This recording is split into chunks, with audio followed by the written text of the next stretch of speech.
Okay, let's start another song in the middle of the song because we're Nightwish. We do that in every album, so. What? What? Holy shit. That's still him? Oh my god. So I guess that what I said earlier was bullshit actually. Tarja is doing some Hello gang, it's been a long time actually. Welcome back on Killer Zoldyck Music Reactions.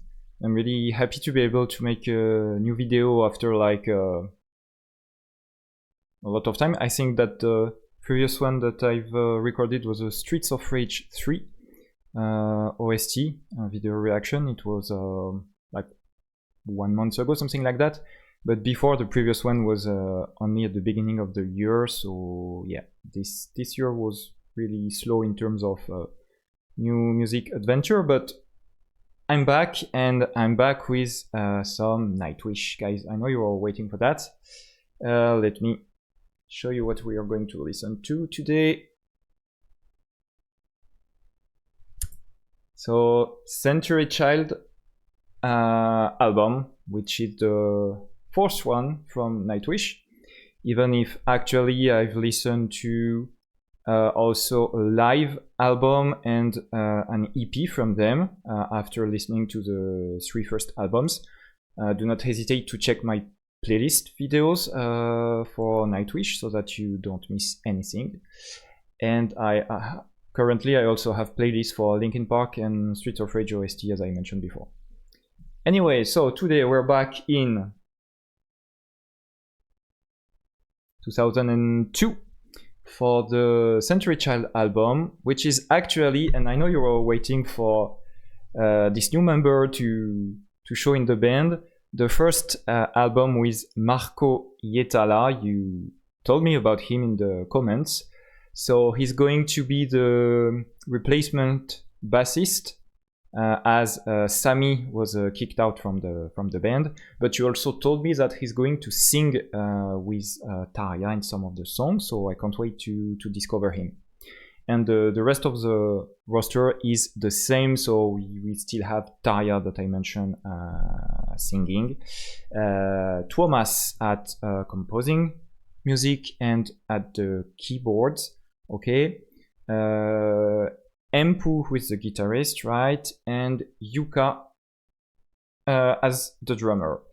So yeah, 2002, as I said, and we're going to go for 12 songs actually, even if in my version there are 15 songs, but there is an edit, so like I'd say a short version of previous songs, so I will be listening only to the whole song and not the edit.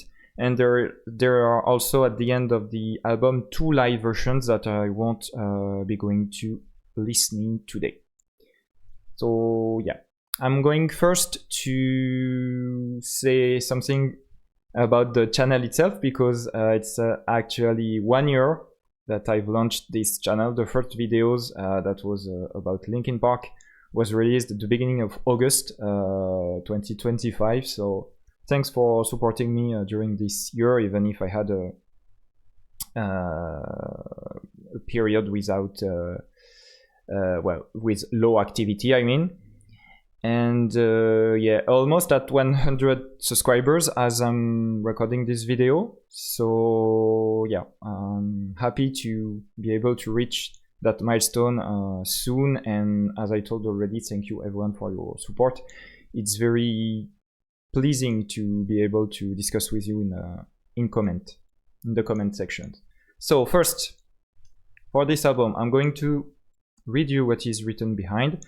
So I have actually a 2007 sort of re-release of the album with the bonus tracks, 2 that we're going to listen and the 3 that I want, as I mentioned before. So let me read what's written. The period before Century Child was one of intense reflection, resulting in changes that effectively secured the Nightwish future. In came new bassist Marco Hietala, a well-known face on the Finnish rock scene, okay, a man with a powerful voice, plus an aggressive playing style. Okay, so we're going to see that. Well, to listen to that. And in came a new management setup. Okay, and designed to allow the musicians more creative freedom. Okay, not aware of that, but yeah, that's the backstage of the band, let's say. For the first time ever, the songs were linked by a single theme, okay, which is the loss of innocence, which just served to make them all the more powerful, heavy from an emotional point of view, and heavy in terms of the music as well. The whole thing underpinned by the sort of theatricality, sorry for my pronunciation, more usually associated with movie soundtracks. Okay, why not? A top 5 album in Germany. Okay, so success not only in their homeland, because I know that in Finland they've been pretty successful with each single and album from what you've told me in the comments. So a top 5 album in Germany and a chart topper at home. Okay, as indeed was Everdream, the lead-off single. Okay, so Everdream. Yeah. And Century Child ensured that the next time Nightwish took to the road, they would be playing to 500,000 people. Wow! In over 20 different countries. Okay, so some very huge and successful tour that followed this album. Seems so. Century Child is Nightwish Century Child sees Nightwish successfully storming the global charts in full panoramic glory. So yeah, can't wait to listen to this album. And let me show you all the titles. So that's my now sort of well-known ranks system, and here are all the songs we're going to listen to today. And I noticed, and we exchanged on that point in the comments, that sometimes Nightwish like to cover some songs. Okay, there was the Walking in the Air cover in Oceanborn album, and there was also in the last EP we listened to, Over the Hills and Far Away, from an Irishman. I forgot the name, I'm sorry, but him. And here I would say that there is a cover here, because this song here, Phantom of the Opera, well, actually the title speaks to me, because I know there's a movie and also music, how do you call that? Musical comedy, something like that. Musical, let's say, called Phantom of the Opera. So I bet that this one is a cover from the movie or the musical version. And to be fully transparent with you, maybe I'm mistaking and it's an original song, but the title reminds me of that. To be fully transparent with you, actually, as I'm taking singing lessons since, well, that's 2 years actually. This year, my teacher made us, well, my class, let's say, we are 4 people, but anyway, sing on the Phantom of the Opera. So I'm not a big, I don't have big knowledge if it was the movie version or the musical version, because from what I understood, they might be a little different. But anyway, I was able to discover the original song, whichever version it was. So if this is, as I think, a cover of that song from Nightwish, I actually already know the original version. And the rest doesn't remind me of nothing, except the title here, Beauty of the Beast, which totally reminds me of the Beauty and the Beast track from Nightwish first album, Angels Fall First.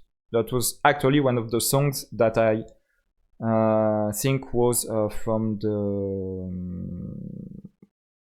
one of the best songs actually of the first album, that had actually not a lot of songs that I enjoyed, but this one was one of them. Anyway, that said, let me unwrap my CD. If there's a foreword by Tuomas or something inside, I will read it, and then I will put the disc in my Xbox, and we're going to listen to all of the songs. So there will certainly be a cut here, guys. So I opened up my CD. There's actually a foreword by Tuomas that I'm going to read. A musician's work is always a mirror of his personal life. Sometimes it's so revealing, it can be scary. By the time I got to writing Century Child, days of happiness were well and truly over, making it the darkest album in the band's history to date. It's also the only one of our records that follows some kind of a theme. Century Child is a dumping ground for the emotions, a defense mechanism against the world, from the dead end of slaying the dreamer, through to the hopelessness of ocean soul. Although Everdream hints at the promise of light at the end of the tunnel. Losing faith and love is bearable, losing hope is the end of everything. Okay, so sort of an introspection into Tuomas' mind and sort of dark thoughts coming to him while writing this album.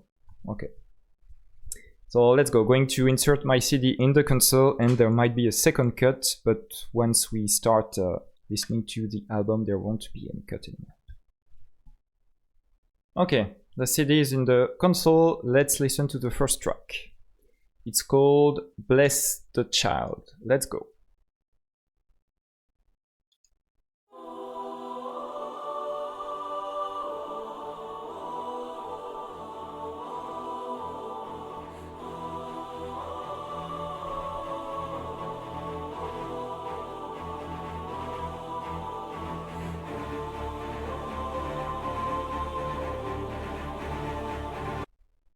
Very lyrical background, sort of reminding me of Over the Hills and Borrowing in some sort.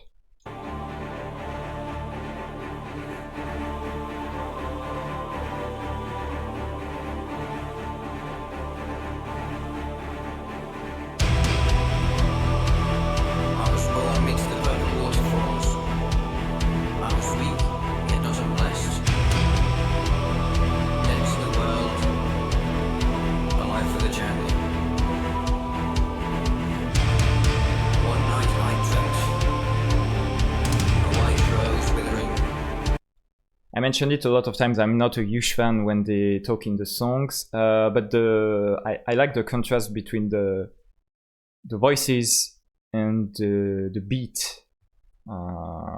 Very, very rockish sounding. A newborn drowning, a lifetime loneliness. I don't all my future, relive my past, and witness the beauty of the beast.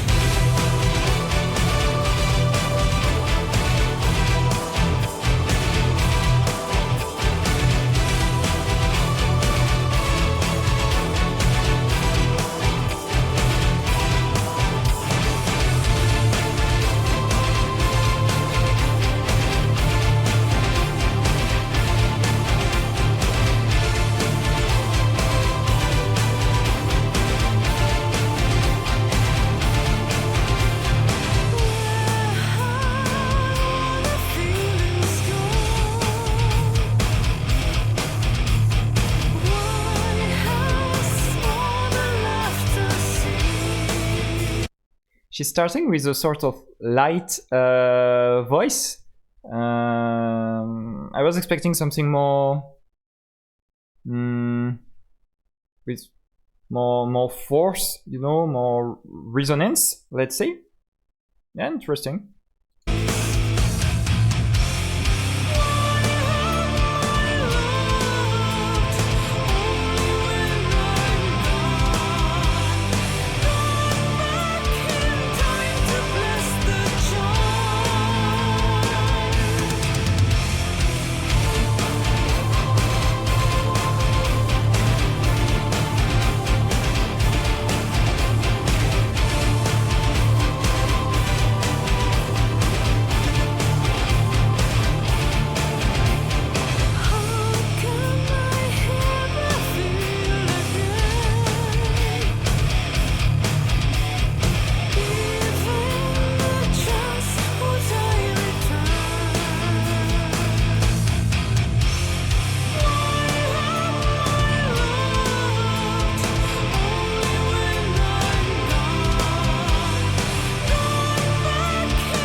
she's sounding lighter than in previous albums. Here, I wouldn't say she's singing with an operatic voice as she did before. There's something that's changing from the way she's singing. Sounded more traditional singing, let's say. But yeah, she still sings very in a very aerial way, and so high notes, and yeah, sounding good for sure.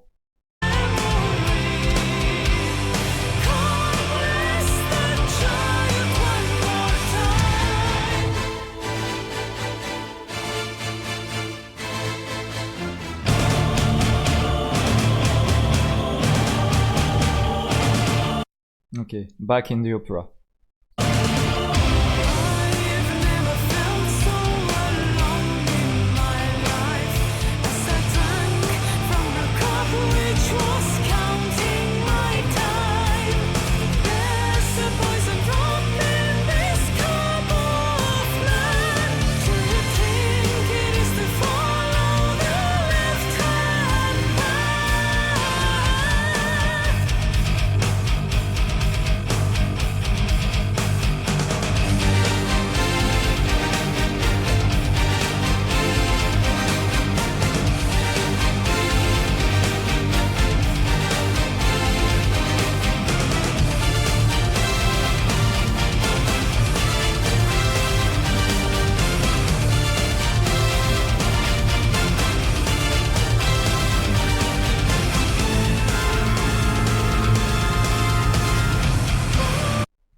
Was it how do you say that in English?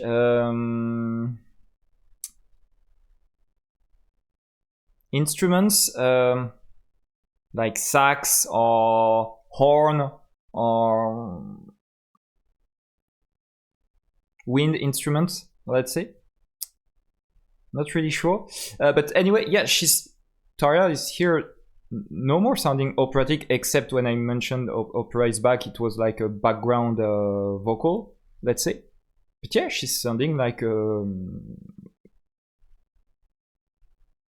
I'd say traditional artist. I mean, what you can hear everywhere, like pop artist. I mean, normal voice, not lyrically. So yeah, that's first evolution. If I recall correctly, because that's a bit far now, as I said, but in the Over the Hills and Far Away EP, I think I remember that I noticed a sort of this change already in a few songs of the EP. But yeah, here she's totally doing it from the beginning of the song. And yeah, I'm just a bit curious about the instruments here. I'm going to go back a little.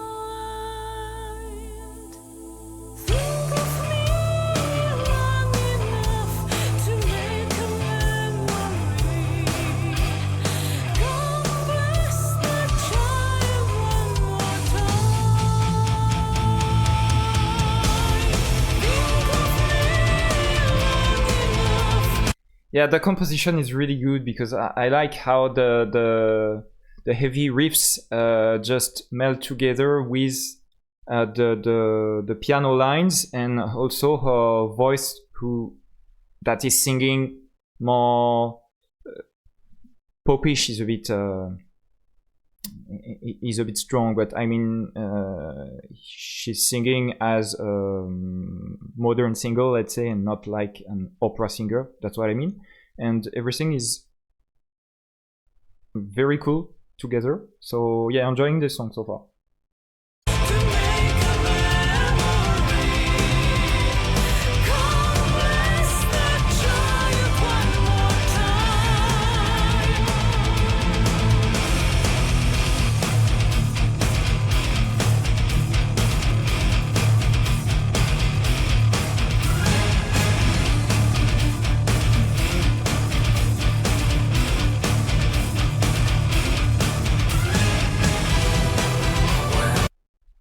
Is there an orchestra of some sort behind them?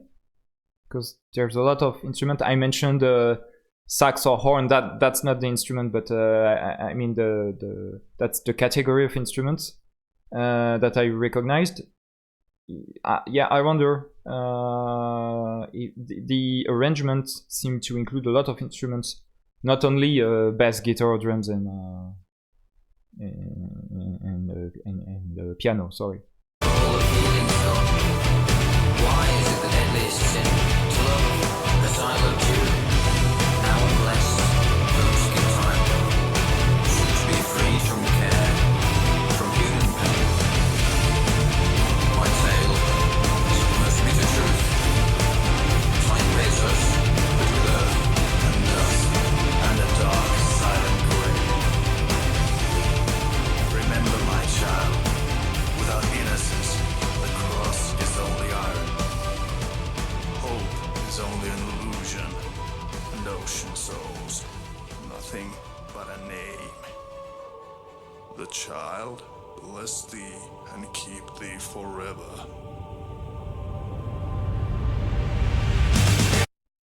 Okay, there's no transition to the following song. That's a nice start actually for the album. I guess that it settles the tone for the rest of the songs actually. I wonder if Toria is going to still sing operatically at some point or not. I'm going to see. And yeah, I guess there will be a lot of instruments in the arrangement, because I suspect that there's an orchestra of some sort that is involved in the composition of this album. Anyway, so good start, as I said. So I'm hesitating between B rank and A rank. I think I lack some cool stuff to get it at A, to be honest. So I enjoyed the song for sure, but there's no X factor. So B rank for Bless the Child. Actually, that was a 6-minute song, and I did not see the time fly by, so it sure is a long song because it lasts 6 minutes, but not repetitive at all. B rank. Let's go. Next song is called End of All Hope. Let's go, guys.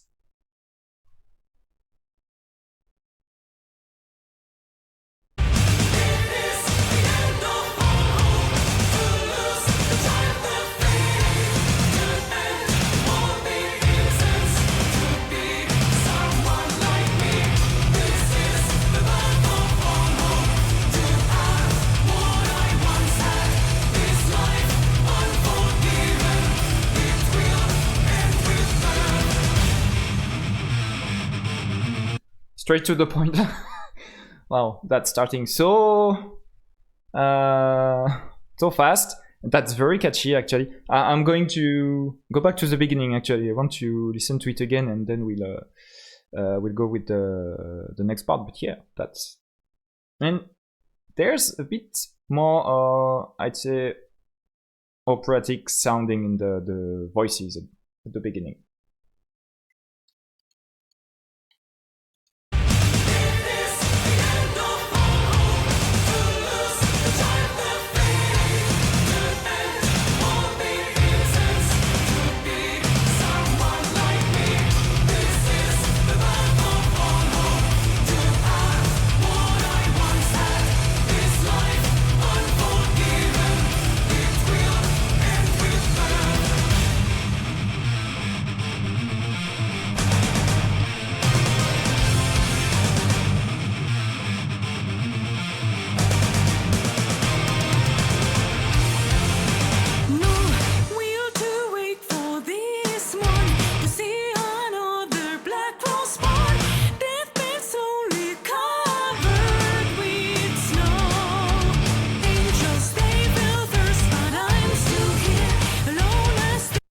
I wouldn't actually have guessed that it's Daria singing because that's so different from what I was used to in previous albums. Wow.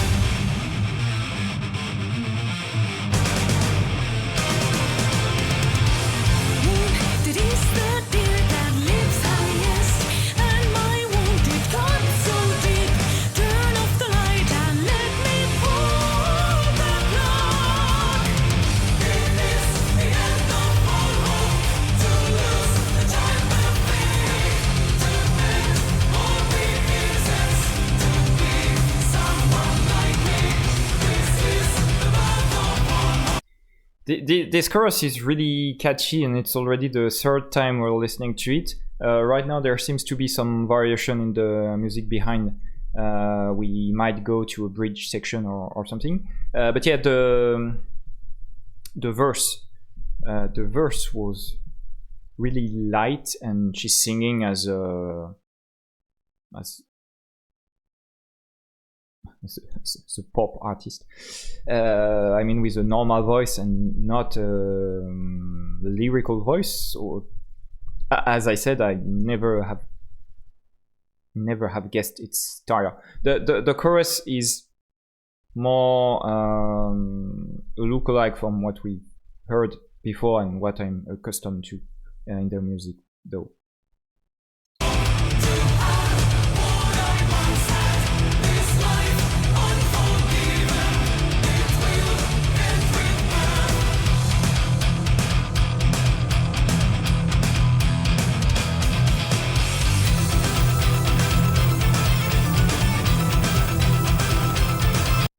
Solo for Tuomas.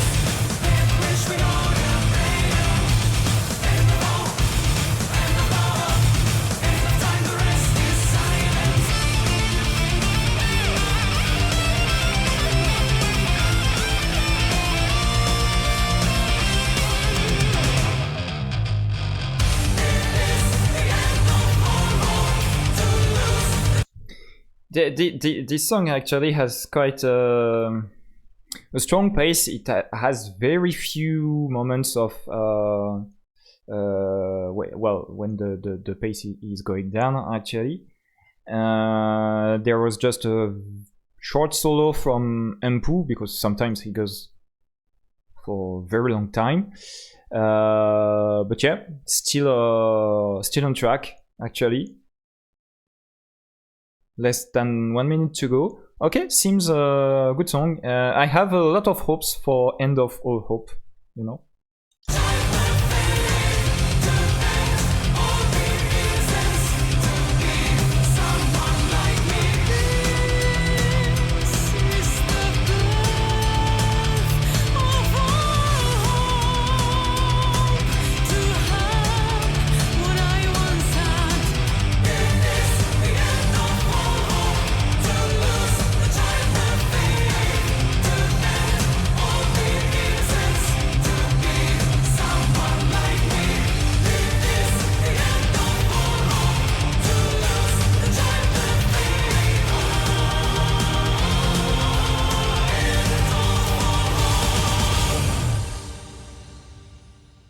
Very good, very good.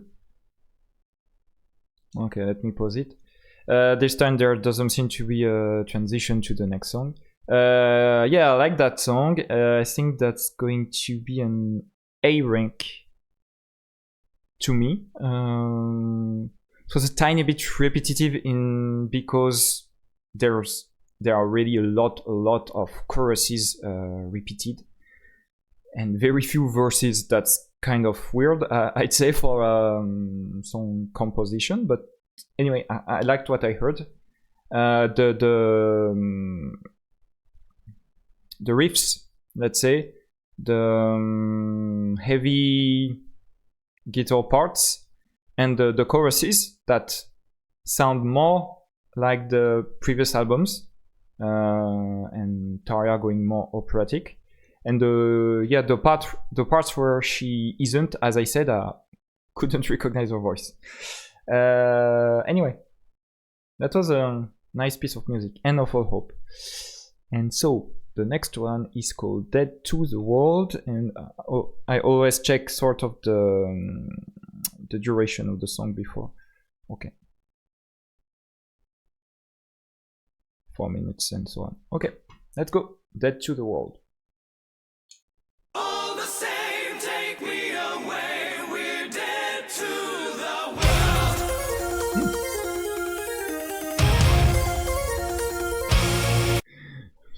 Tuomas in his composition. Okay.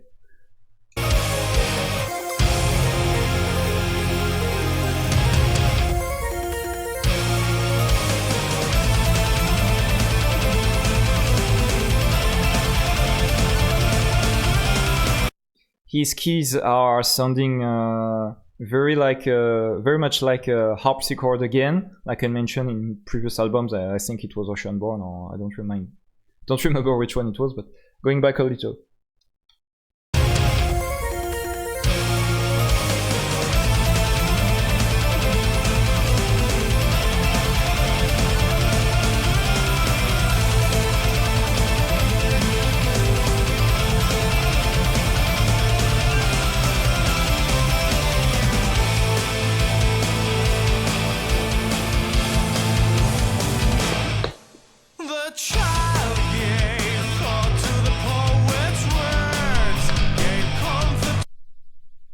That's Marco singing here, right, guys? Let's go back.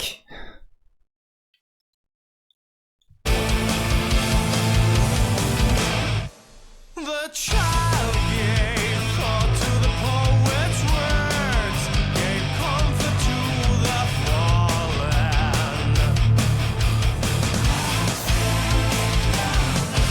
Remaining, yet still uninvited, those words scented my soul.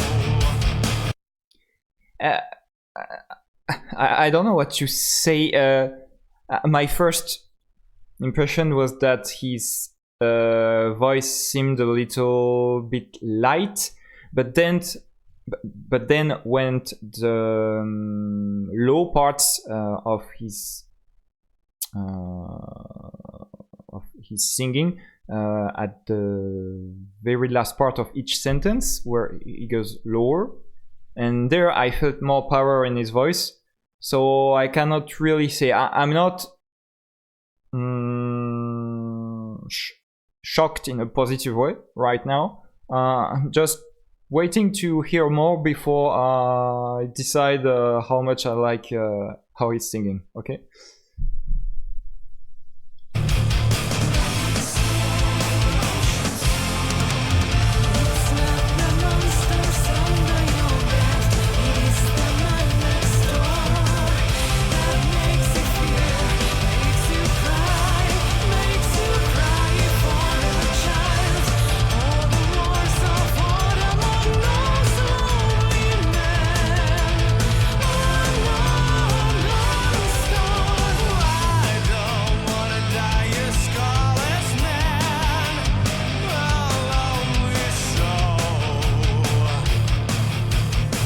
So he's more powerful when he goes low at the end at the beginning, when he goes higher.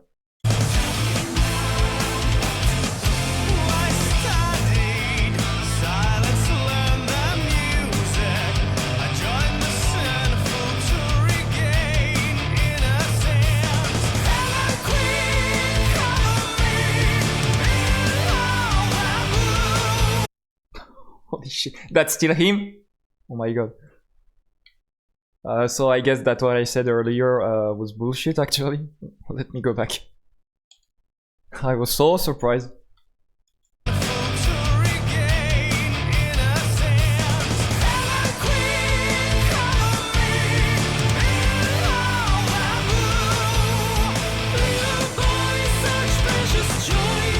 Okay, not there's Tarja, but okay, so he's actually kind of powerful when singing high also. Okay, let's forget what I've said earlier. Going back again.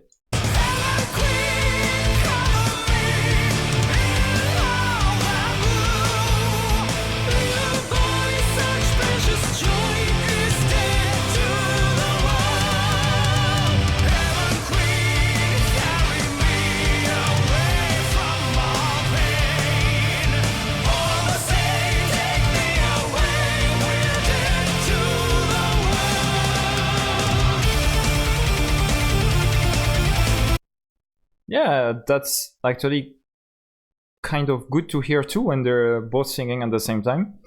And yeah, to be able to sing with Tarja without seeming totally out of place is already a victory in itself, I would say. So yeah, nice beginning actually for Marco. The very first notes I was not skeptical, it's a bit strong, but I was not amazed. But damn, this chorus totally changed my mind. Let's go back to the end of the chorus and the beginning of the instrumental bridge.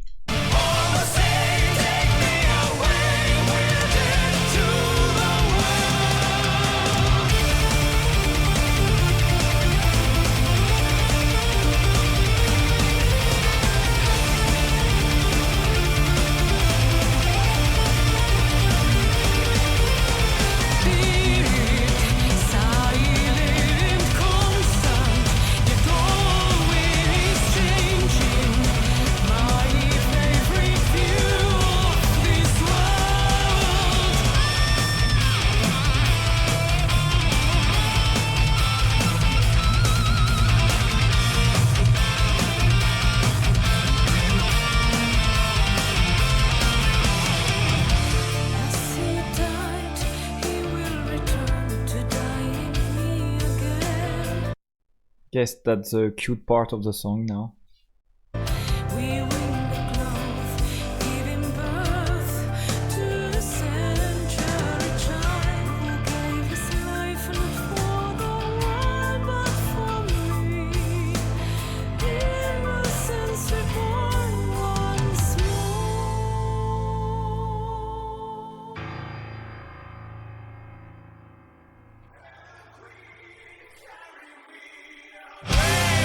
Coming from the back of the stage, you know, running to the front. I like how the sound came from far behind.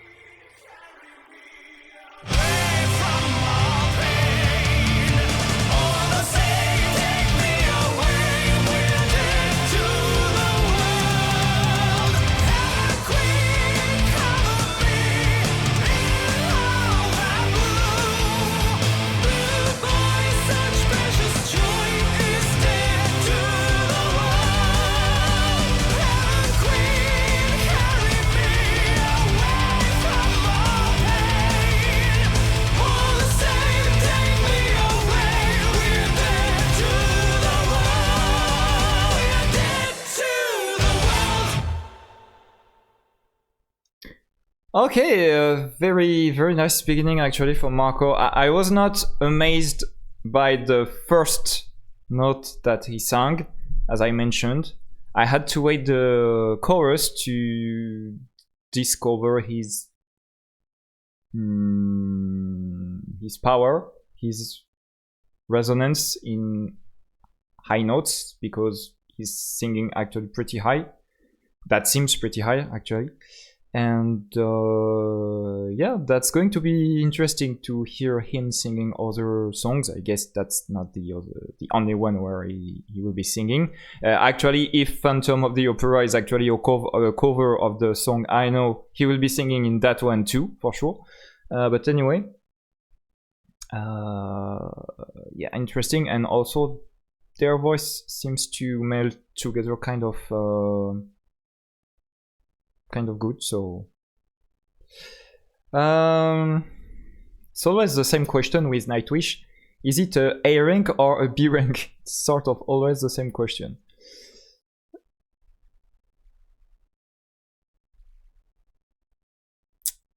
Let's go for an A rank, guys. Okay, Everdream, and if I recall correctly what I've read earlier,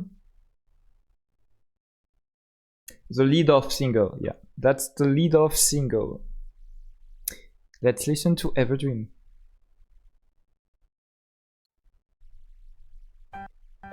Ever felt away with me? Just one step, all I need. Entwined finding you one day. Starting like a lovely piano ballad, actually. But the rhythm of the piano melody is very entertaining. Yeah, very catchy to me. Going back to the beginning, right? Ever felt away with me? Just one step, all I need.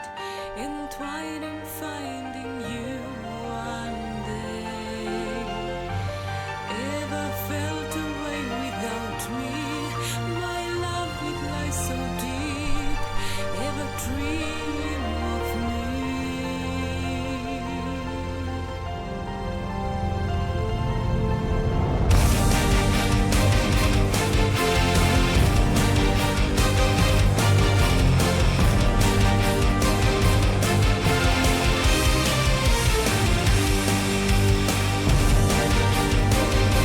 Here also there seems to be so many instruments behind, like a whole orchestra. But it's really catchy so far. The transition between the light ballad and the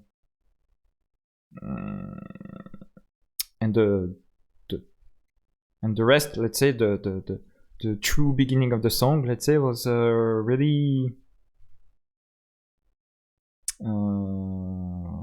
yeah, it came like a firework.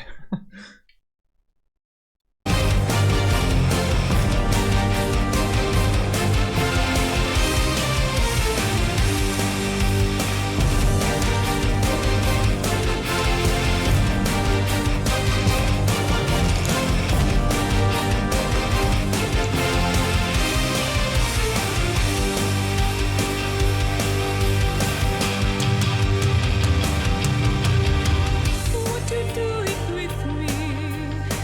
Heal the scars and change the stars. Would you do it for me?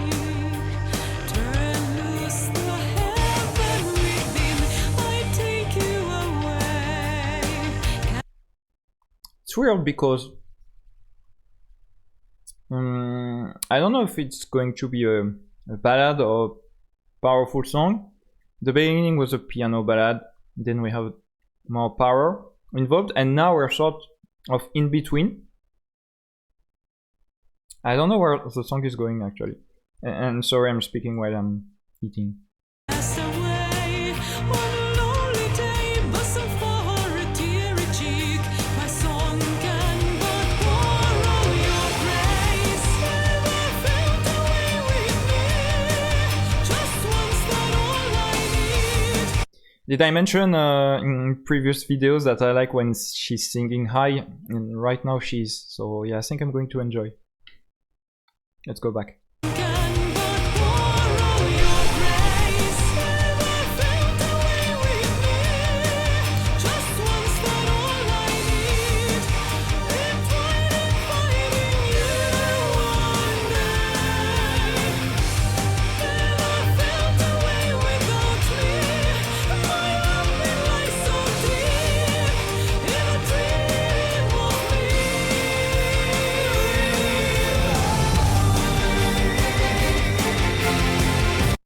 Hello, Marco! Was not expecting him to join. I love this chorus, yeah.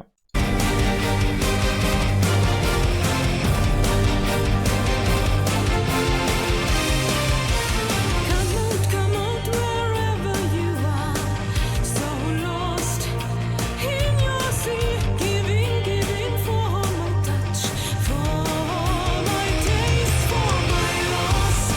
Never felt away with me, just once that all I need, entwined in finding you one day. And in this song, she's singing in a more mixed way. There was that was the second song, right? End of All Hope. To me, she was singing really normally with no operatic elements being heard. Okay. Here you can hear that during the choruses she sings in her sort of traditional operatic way that we've heard in previous albums, even if I think she's sounding lighter than before. But the verses seems more sung with her traditional voice too, her normal voice, let's say. And yeah, the mix is effective. I really like the sounding of this song. Maybe it's helped by the music behind and so on, but that sounds very nice.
Man, Yuka is on fire behind. Just listen to the kick, the pedal kick he's giving at such a pace. And yeah, Taria's going to sing higher for this last chorus or last two choruses, I don't know. Oh, that's very enjoyable. Going back.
That's a very, very effective song, and I had some goosebumps here and there, to be honest. It's weird to have Marco sing like la la la once every 2 or 3 choruses. But anyway, I like this song a lot, actually, and I think we have our first S rank for today, guys. And I'm happy because this song is supposed to be the lead-off single, right? And usually when the CD tells me that there's a song that I should not miss, I remember Walking in the Air that I clearly did not enjoy at first. That was a bit better in the live version though. But that was to me a shot in the water, let's say. So I'm happy that this time they sold me Everdream, and this time I'm buying for sure. Yeah, it's really better than what we've heard before, and yeah, S rank. So very good. Everdream.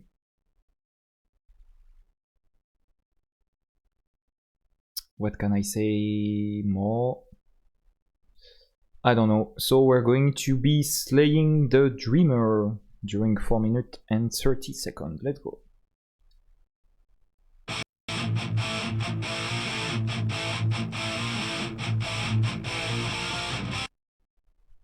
Metallica.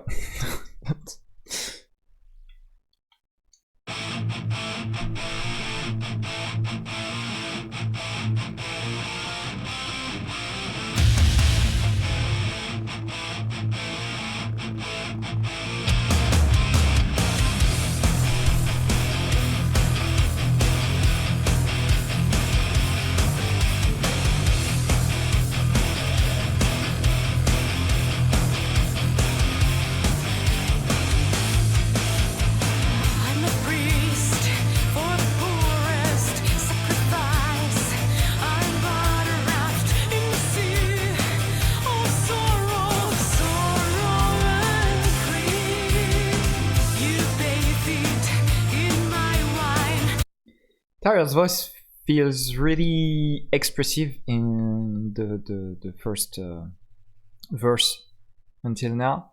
Yeah, she's really expressing herself and feeling the text. I don't know exactly what she's singing, as you know. I'm not a native English speaker. She's not.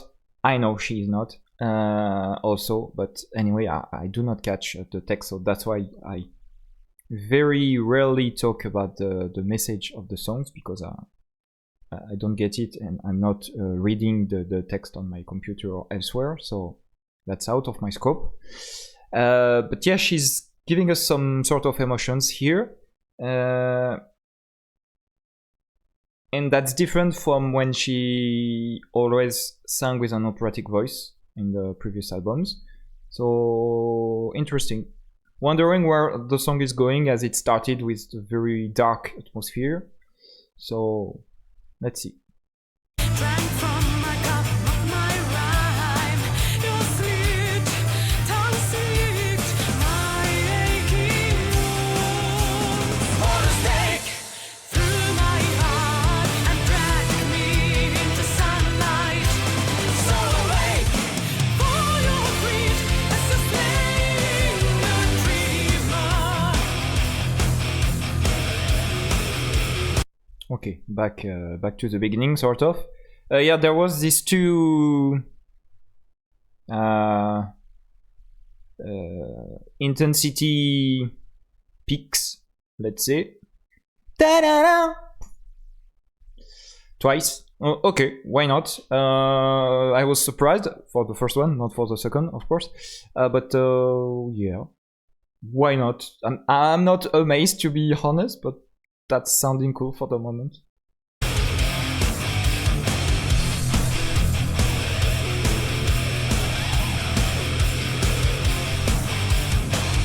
song for the wish of night. Got it. Did she say swan song? Let me go back.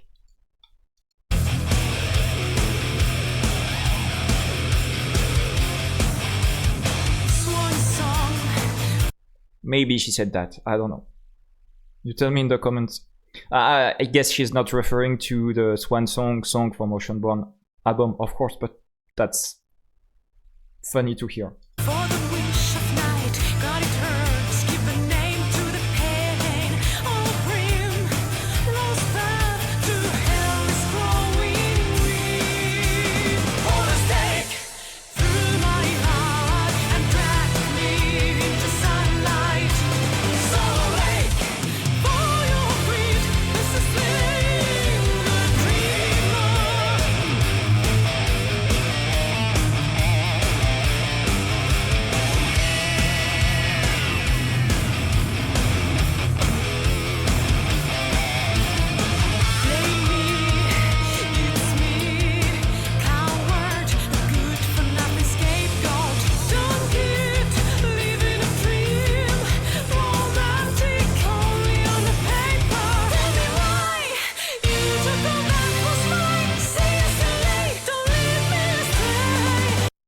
she went high actually, and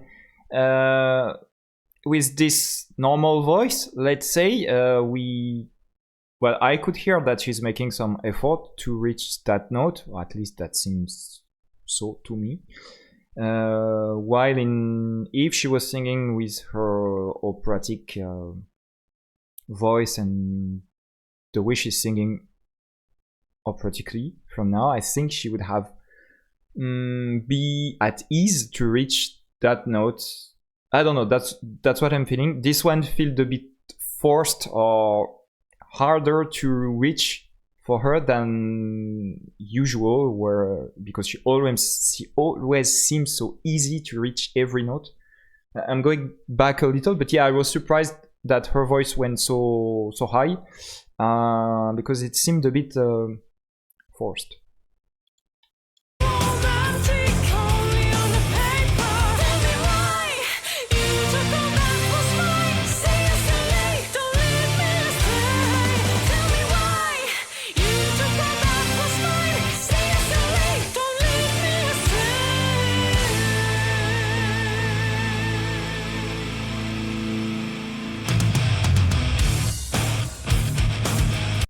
Okay, let's start another song in the middle of the song, because we're Nightwish, we do that in every album, so...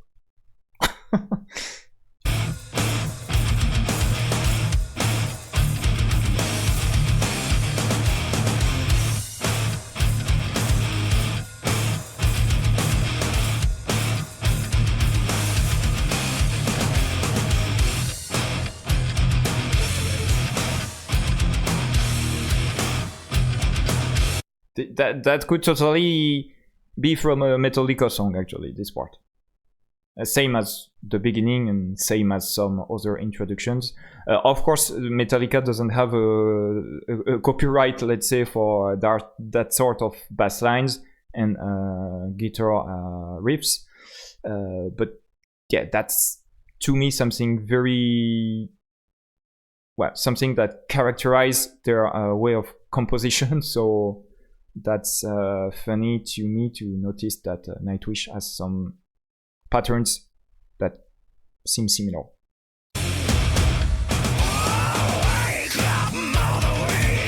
What? First, hello Marco, where are you coming from? and second, what the hell? Okay, let's go back. I was not expecting that.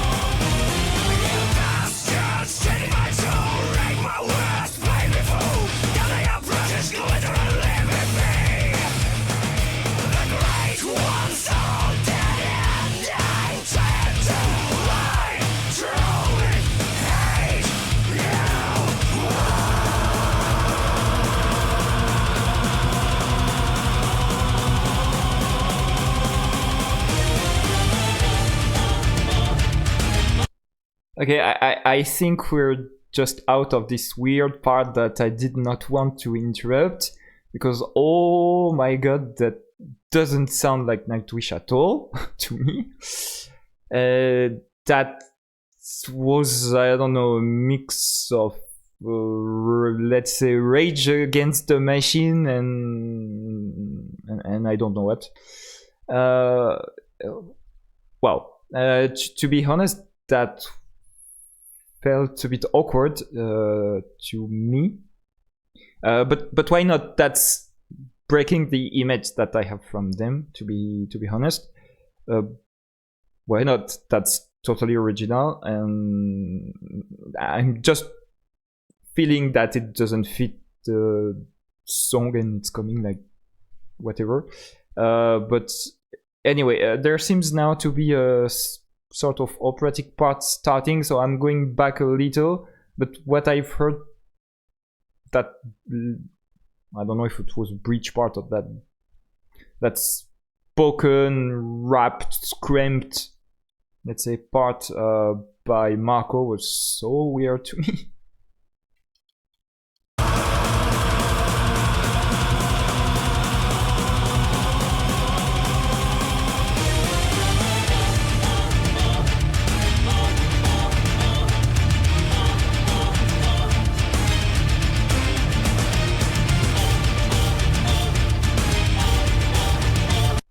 I feel relieved with this part. That's the Nightwish I know and I like. But, well.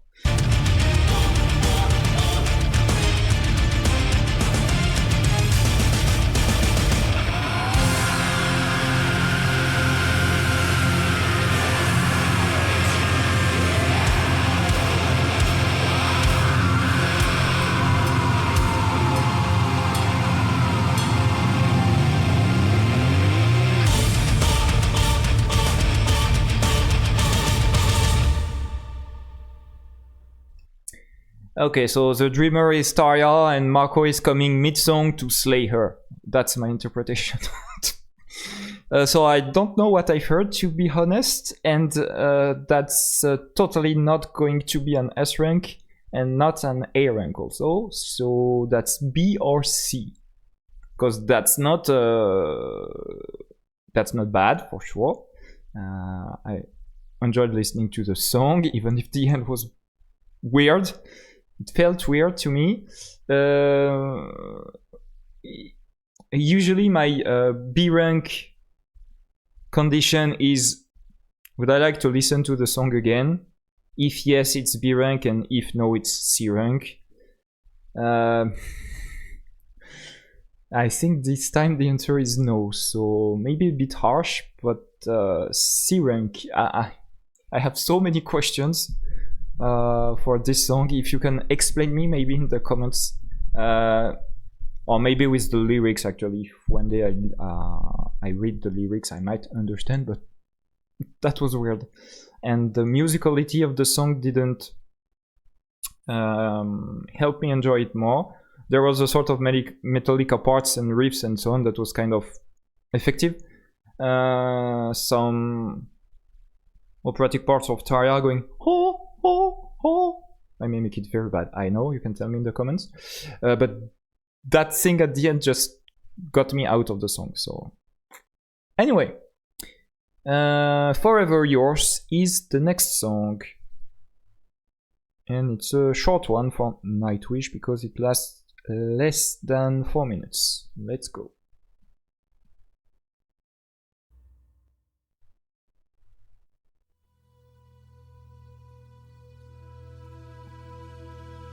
Fare thee well, little broken heart,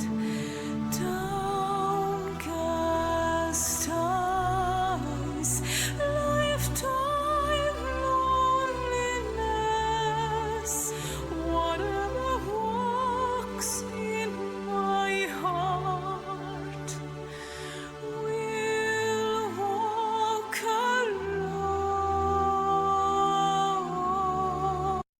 The transition with the last song is really abrupt, actually.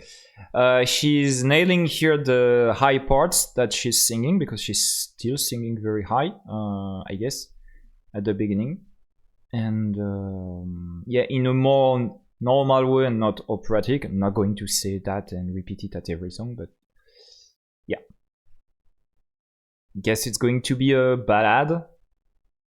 But last time I told that it was actually Everdream that started as a ballad, and actually it was more of a crescendo song, going louder, louder, louder as the song went by. So I don't know. Let's go.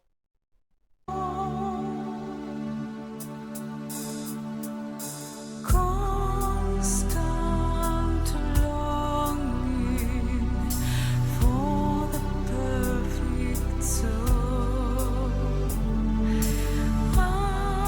unwashed scenery, forever gone, whatever walks in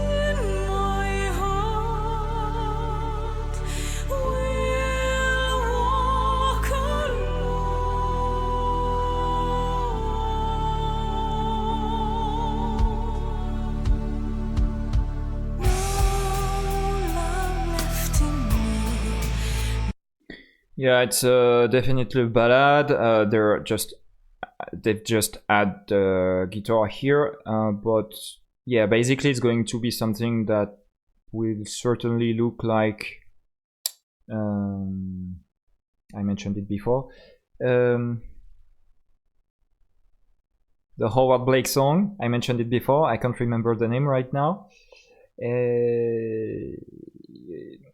Walking in the Air, sorry. Guess it's going to mimic Walking in the Air composition. Also sort of Sleepwalker.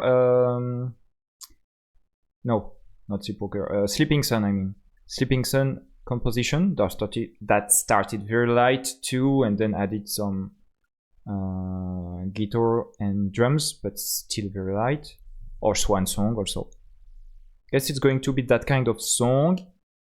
So it can be a massive hit to me, like Sleeping Sun was, or it can be a miss, like all the others that I've just mentioned were. Eyes to see the heaven beside me. My time is yet to come, so I'll be forever yours.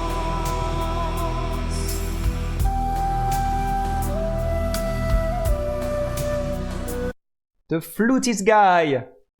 He's back. I missed him so much while I was not listening to new Nightwish songs.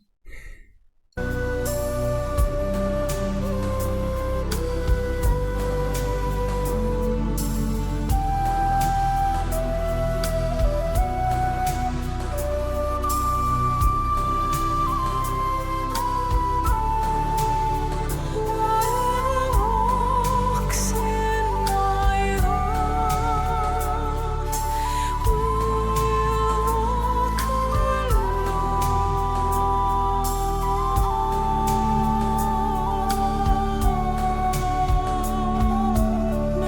No love left in me, no eyes to see the heaven beside me. Okay, so spoiler alert, this song doesn't hit me like Sleeping Sun did. So basically, it's not going to rank very high. Yeah, it's more like Walking in the Air or Swan Song. Actually, I kind of enjoyed listening to Swan Song in the live version of the From Wishes to Eternity live DVD. Walking in the Air was tiny bit better, but still very low to me.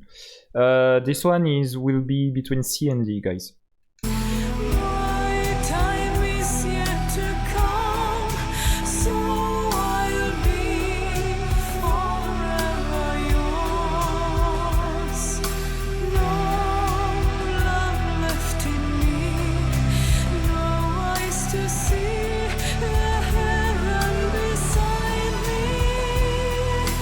My time is yet to come, so I'll be forever yours. Whatever walks in my heart, we'll walk alone. Whatever walks in my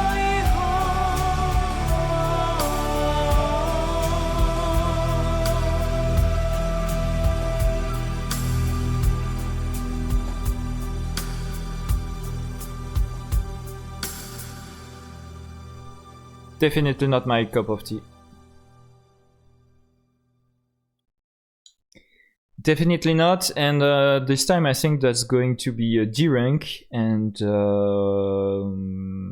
it could have been a C, but if I compare with Slaying the Dreamer, I definitely enjoyed more Slaying the Dreamer, even with its weird parts, than Forever Yours, that is just a random ballad to me that has nothing to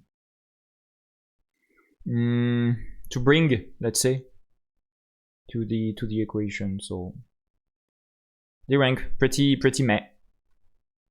Tara is still singing in a lovely way, for sure. I'm not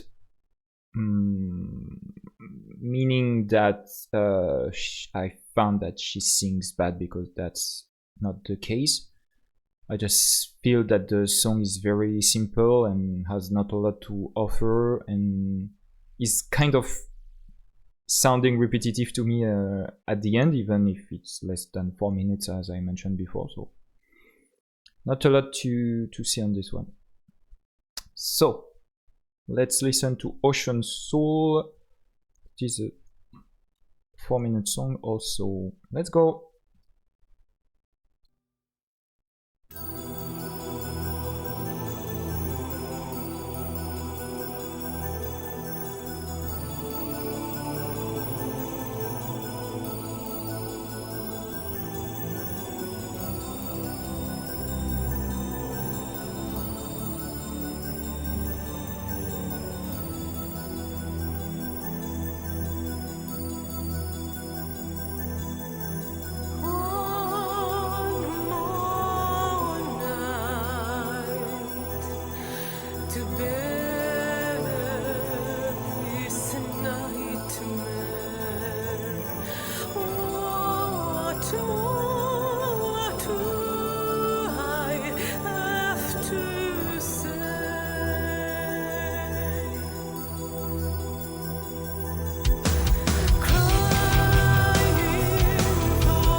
Before the rock elements came, I was thinking in my head, and I was going to interrupt to say that, but fortunately I didn't, because it would have proven false. I was going to say, oh, don't tell me they're going to just have a lot of ballad as fillers until the end of the album. That's going to be so boring. But no, this one seems to have actually something to add, and to be more rockish than the previous one.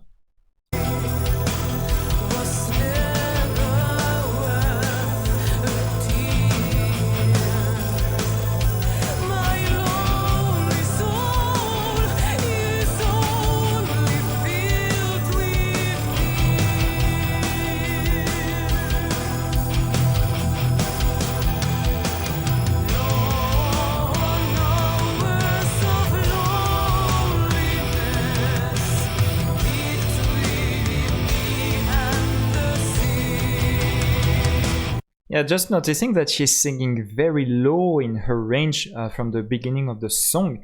That's actually kind of rare, that she doesn't go high. Maybe she will later in the song, I don't know.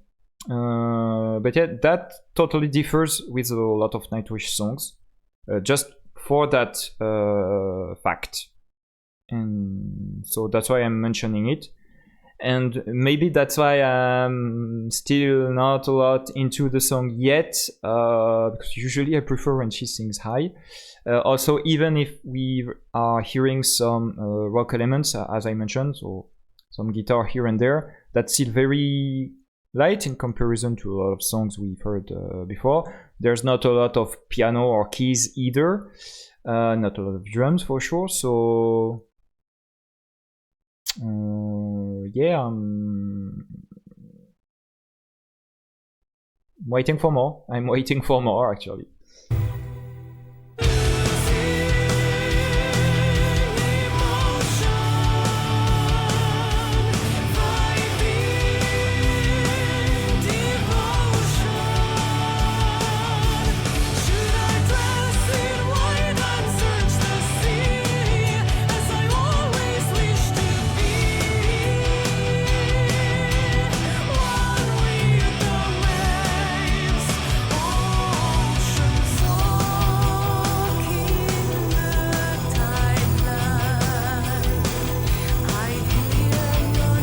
There's, I can hear some sort of harpsichord again in the background.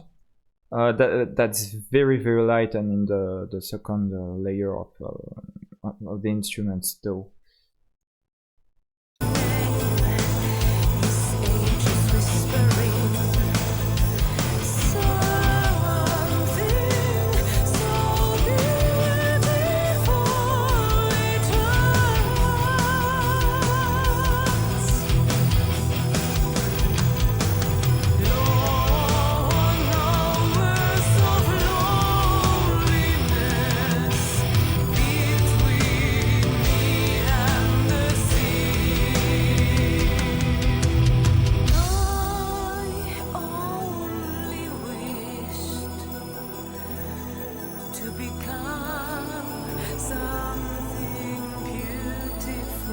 Yeah, anyway, I didn't mention, but that's another song from Nightwish that is on the theme of the ocean, as the title says.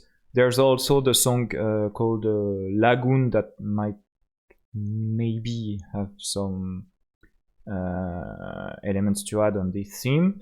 But yeah, there was usually there's at least a song in each album that talks about ocean or water or whatever. Let's go back. The music is still the same, so that's why I'm saying something else. Through my music, through my silent devotion,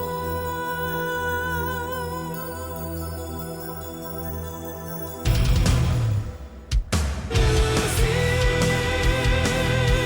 emotion, finding devotion. Should I dress in white and search the sea, as I always wish to be? One with the waves, oceans losing emotion,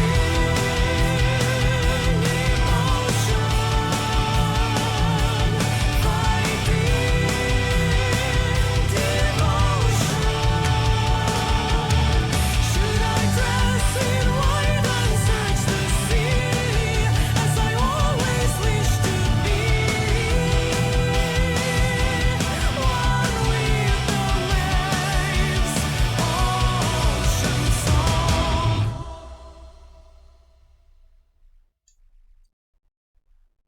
Okay, so another song that is not my cup of tea either. It's too slow. It's not catchy enough to me. The chorus is the catchiest part of the song, but still very.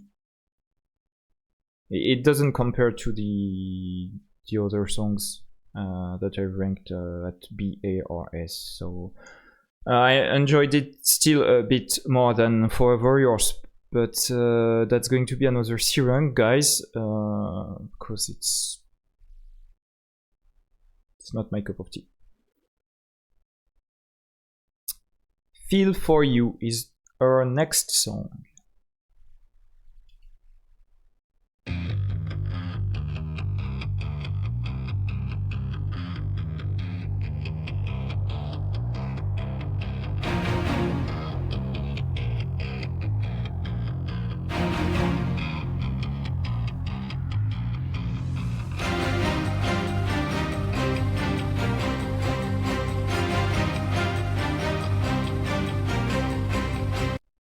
Already better than the two previous songs.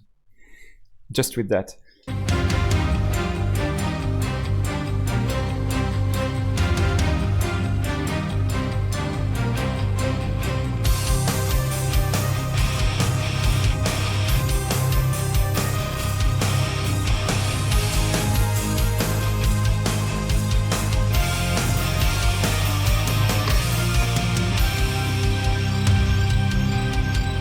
You were my first love, the earth moving under me. Bedroom scent, beauty ardent, distant shiver, heaven sent. I'm the snow on your lips, the freezing taste, the silvery sip. I'm the breath on your hair, the endless nightmare, devil's lair.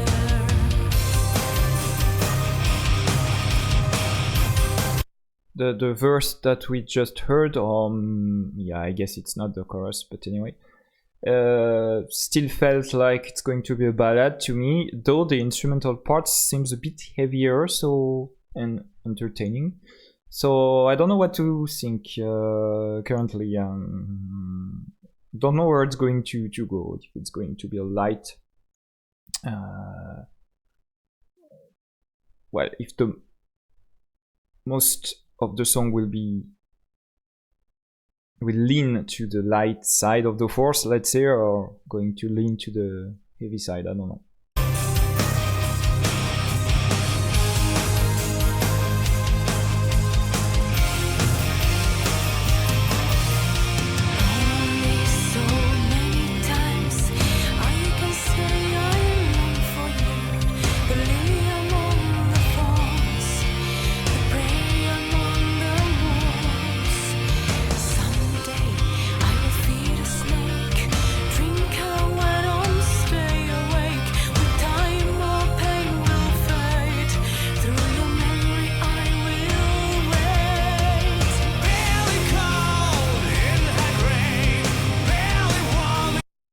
hello, Marco.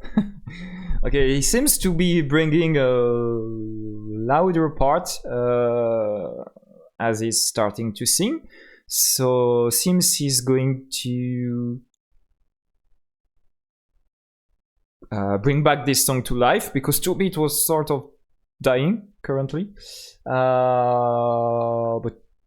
yeah, let's go with that. Seems to be interesting. I'm happy that he shows up now, because I was really more and more skeptical as the song went by. So going a bit back. Fight through your memory, I will wait. Barely cold in that rain, barely warm in my bed. Settling for a draw tonight. Puppy girl, your strings are mine. Barely cold in that rain, barely warm in my bed. Settling for a draw tonight. Puppy girl, your strings are mine. You can really sing high, this guy. Wow. Definitely higher than me. Yeah, that was kind of nice, actually, what we've heard. Let's go. I guess it's going to be a solo or a bridge or something.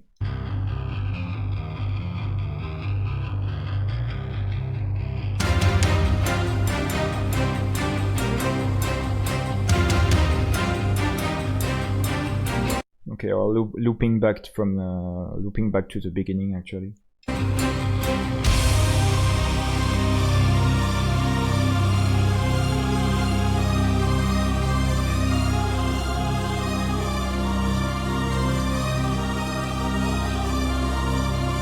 This one is for you, only for you. Just give in to it, never think again. I feel for you. This one is for you. The song is actually starting and there's only 40 seconds left. That's a bit late. No, it started a bit before. I mean to say that, actually. But yeah, it's, I don't know. The song is, it stays behind two doors and it doesn't know which one to enter. Is it going to be a light song and sort of ballad, or is it going to be a heavy song, and kind of always stays between 50-50. And yeah, the direction it's taking, though, at the end, let's say, since Marco showed up, proves better to me than the beginning of the song, but it's a bit late, actually. Going back. Just give in to it, never think again. I feel for you. This one is for you, only for you. Just give in to it, never think again. I feel for you. This one is for you, only for you. Just give in to it, never think again. I feel for you.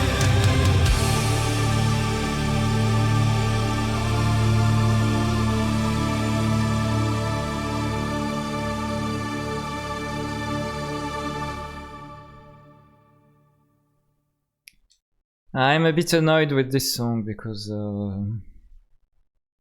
I don't know how I'm going to rate it, actually.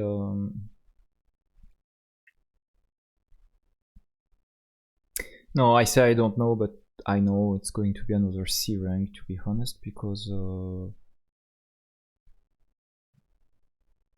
it doesn't compare to Bless the Child. It's like yeah, it's what I said. It catchy here and there, but not enough for me to go higher. So, but it had a few nice elements, though.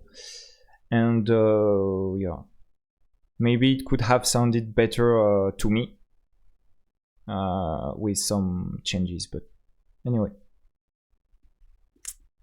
Now, guys, I was waiting for this one with curiosity, as I mentioned in the introduction of the video, Phantom of the Opera,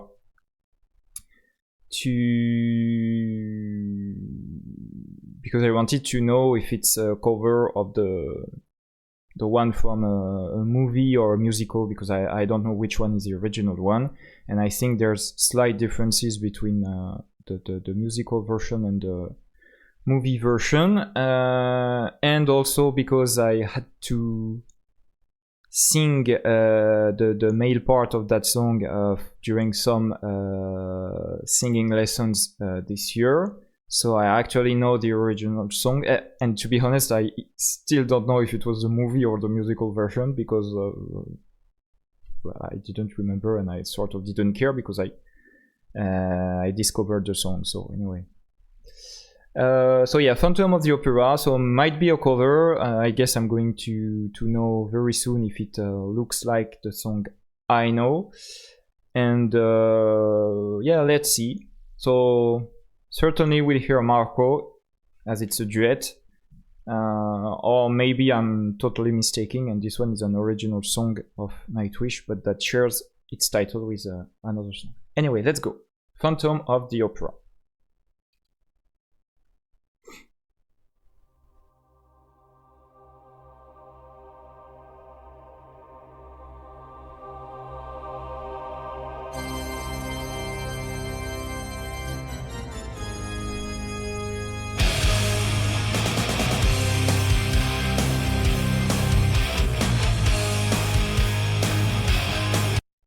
Now that's the song I know. Okay, so that's going to be a cover of this one. So it's definitely a duet.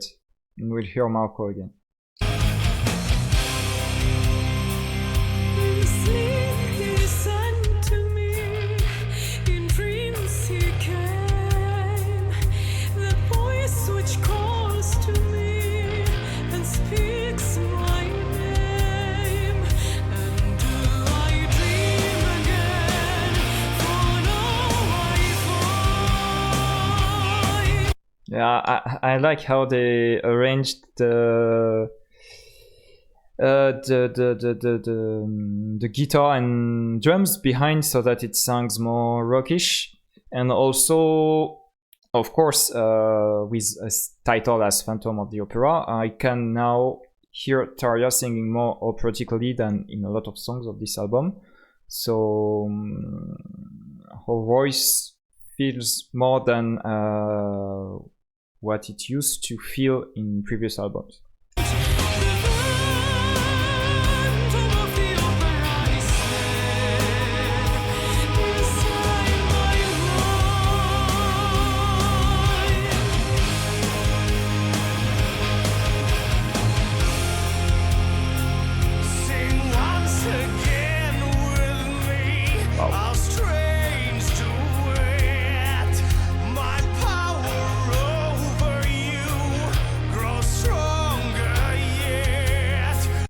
He's adding so much layers of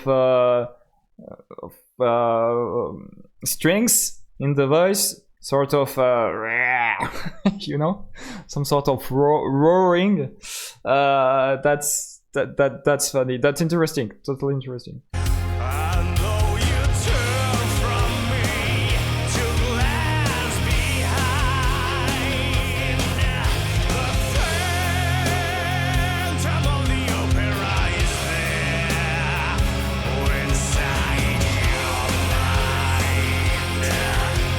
He seems to have actually a pretty impressive range, because I mentioned before that he sings very high and higher than me, which is actually not very hard, because I'm not a tenor singer, I'm a baritone singer anyway. But he can go actually pretty low too.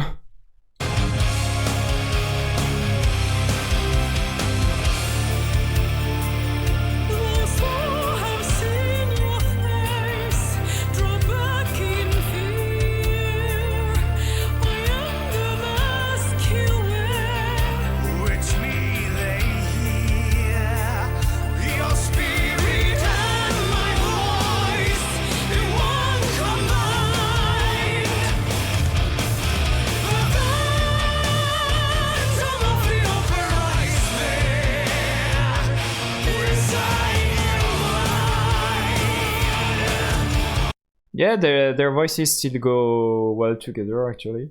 Yeah. But yeah, Marco is adding so much layers of so much words, let's say, you know, like rawr. It's funny.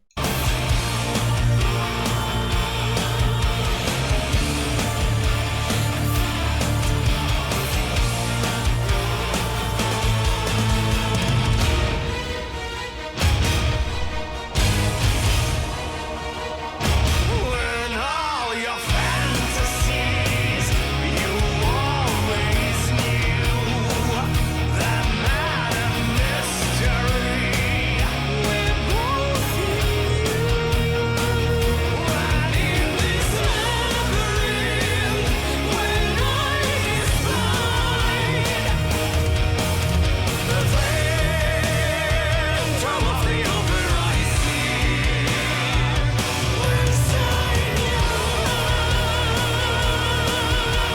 Yeah, it's definitely more fun than the version that I sang during my singing lessons. This one is more rock for sure, and yeah, we have enjoyed that one a lot more. But anyway, yes. So yeah, I like this song so far.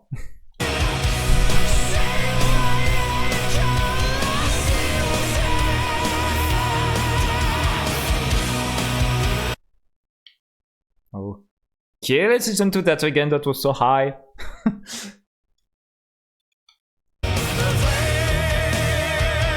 of the opera I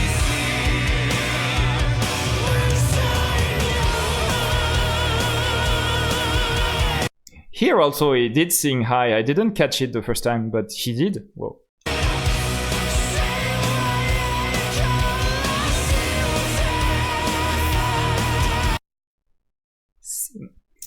I was trying to mimic. I think I cannot do that.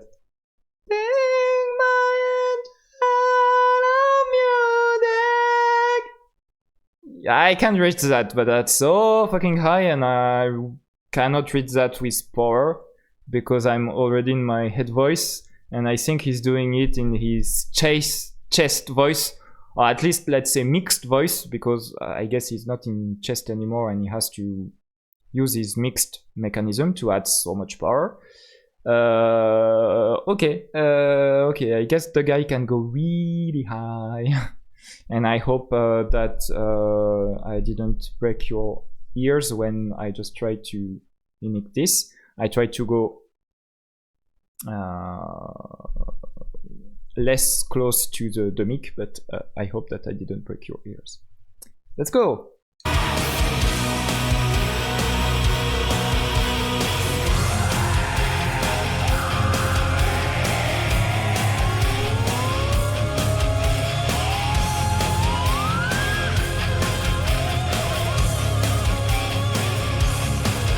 I don't know, there are sirens, how do you call that? Ambulance sirens, police sirens, firefighter sirens behind, I don't know.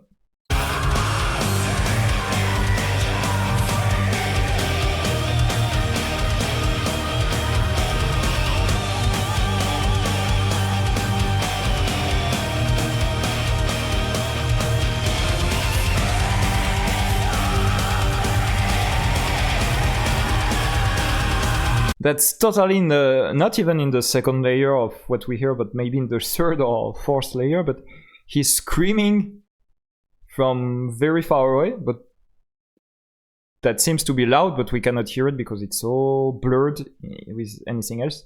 Tarja is doing some in the foreground though, but the end, yeah, because there's 10 seconds left, the end feels a bit weird to me though, but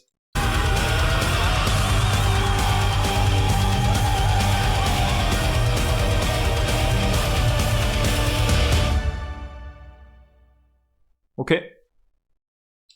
The end was a bit weird, but I liked the song. I'm very impressed by how Marco is singing in this one, to be honest. Of course, Tarja sang it well too, but we are sort of accustomed to her voice now. So So at least B rank.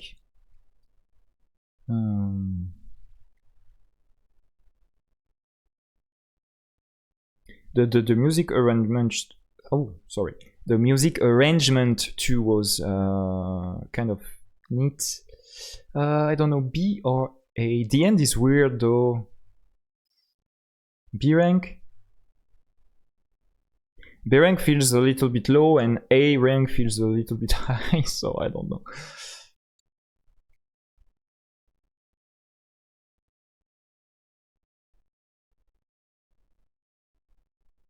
B rank. Yeah, I'm a bad boy today. Just giving bad marks to Nightwish. B rank. Yeah, I'm falling a bit short for an A rank, I think. So the end felt so weird to me. So Beauty of the Beast, and the title really looks like Beauty and the Beast in Angel's Fall first album, as I mentioned in the introduction.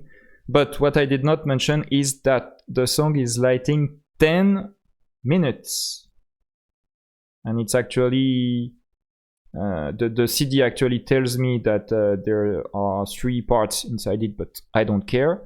The song is 10 minutes long. So are they going to be speaking like half of the song? Because they like to speak a lot in Nightwish albums. In Nightwish songs, they did not a lot actually in this one, only in the beginning of Bless the Child, right? Yeah. But yeah, I don't know. Let's go for Beauty of the Beast.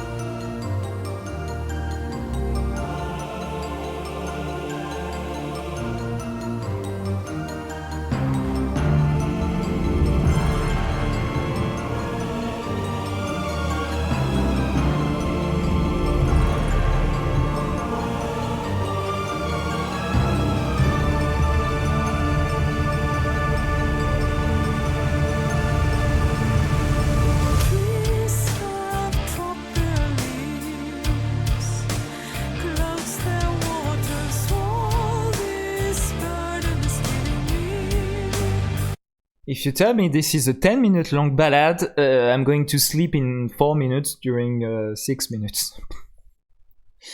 No, I don't know, but it's starting a little bit light, so I wonder. Though as it is lasting 10 minutes, I guess there will be some quick parts, some fast-paced parts, and some other lighter. So I don't know, but I just hope it's not going to be a boring 10-minute song.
So far I like the chorus, and I don't like the verse.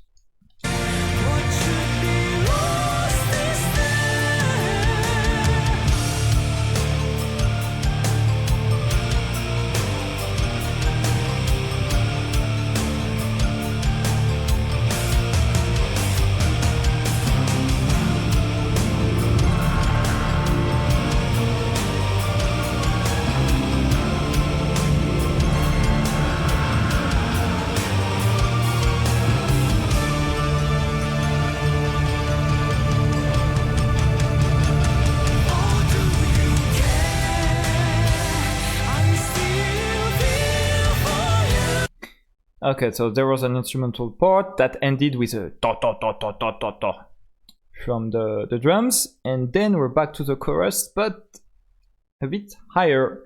So that's going to be cool. Going back.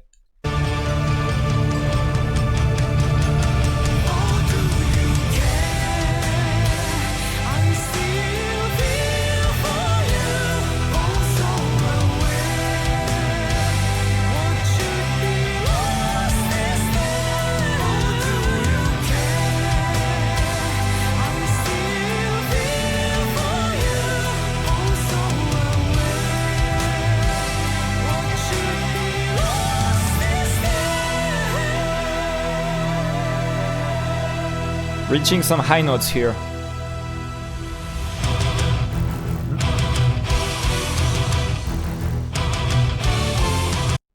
That very moment where they say, let's get into another song while it's still the same song. I guess it's the part 2 of the song. I mentioned that the album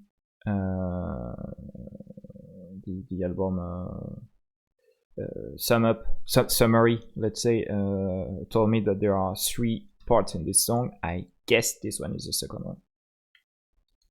Starting. So I'm going a little bit back to the transition.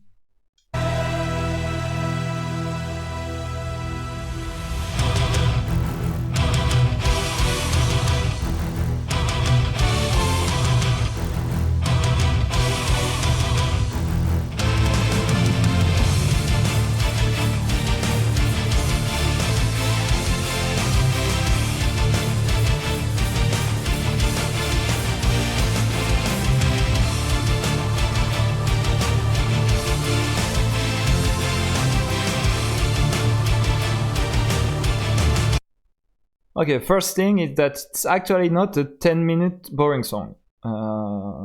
Because the chorus in the first part was enjoyable, and this beginning of what I think is the second part feels nice too.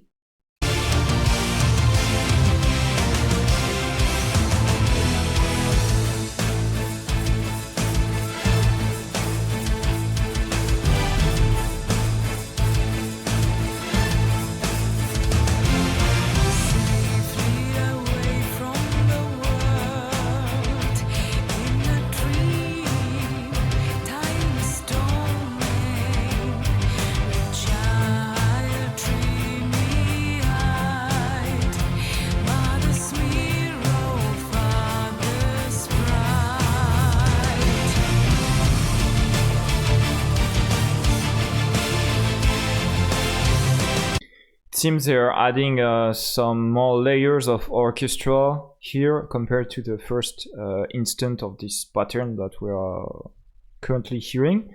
Yeah, that's nice. Let's call that a verse, because I don't know exactly how the thing is structured, but the verse that Tarja just sang felt more like a ballad to me, and doesn't felt that stunning, let's say. But yeah, this piece of instrumental music right now is nice to hear, at least to me.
I'm really surprised because I was waiting for, not waiting for, but hoping it was not gonna be a boring ballad song, 10-minute song.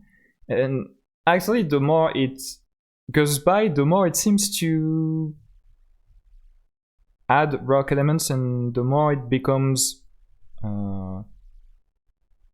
entertaining, at least to me. So yeah, I'm surprised because I was totally expecting the opposite. So yeah, I did not interrupt the last minute or so because yeah, it sounded good, and it actually really resembled Nightwish sounds in a nutshell. So yeah, going back a little.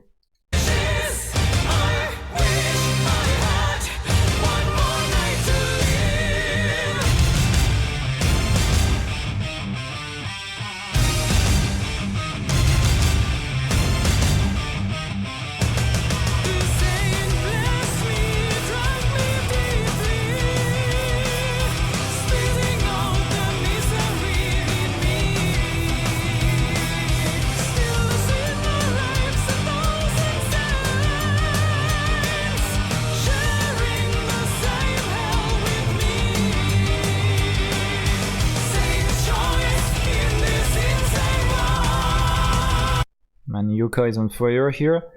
Yeah, it's going more and more hard rock, let's say. And yeah, I was just thinking that I think what I feel is that I enjoyed more while Tarja was singing in an operatic way. So I enjoyed her voice more in the previous albums. Of course, in this one, there are songs that I like too, as you can see. Every Dream and No For Hope, Dead to the World. And a bit less, but also Blessed the Child and Phantom of the Opera. Well, Phantom of the Opera, she's sounding more operatic for sure. The rest of the song, she's having a more normal voice, as I said a lot of times before, which is not uninteresting at all, of course. But yeah, to me the best song I've heard from them so far is still Wishmaster, in the Wishmaster album. For the power, and everything was over the top and so fast paced, and the guitar solos and so on. And let's say on the opposite side, but that also hit me a lot, was Sleeping Sun in the Ocean album, which was definitely a ballad, but her voice was amazing, and I got totally hit, as you can check in my older videos. And yeah, all that to say that I'm a bit less impacted by the songs of this album. Even I ranked Every Dream at S rank, but to me it's still under the Sleeping Sun and Wishmaster for sure. But yeah, that's let's say the musical composition overall has not changed a lot. There was some weird stuff like Slaying the Dreamer though, but yeah, we can still say that it's coming from Nightwish because they're blending rock elements and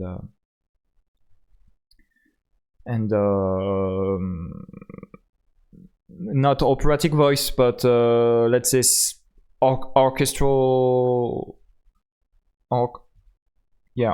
arrangement, and also Tarja's beautiful voice. But yeah, I'm a bit less fan of this album so far, as you can notice by the ranking. There are still 3 songs, of course, but yeah, and I don't know why I don't know what I said at the beginning of this interruption, because it's lasting too long and I'm losing myself also, so I guess that you're lost too. So I'll just go back 10 seconds in the song and go back to where we are, because I forgot where we are. Sharing the same hell with me. Same choice. I was just saying that Yuka was on fire. That was all. And then I spoke, and I lost myself. Okay. Beware the beast, but enjoy the feast he offers.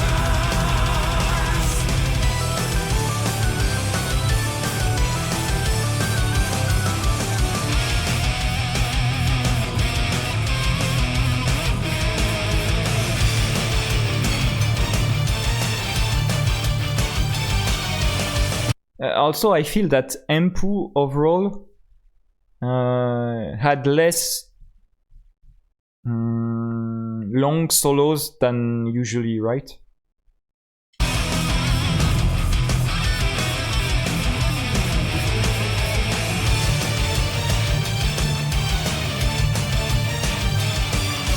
Saint's choice in this insane world.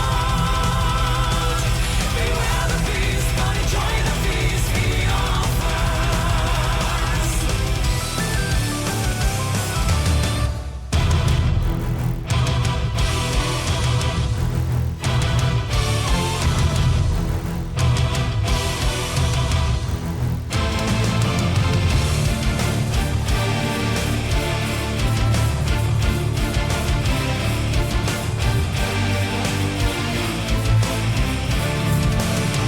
All of my songs can only be composed of the playlist of pains.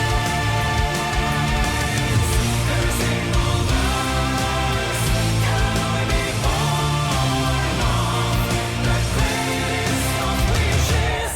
I wish I had one more night to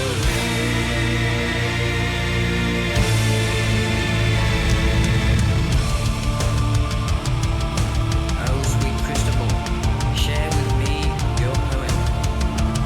For I know now I'm a puppet on this silent.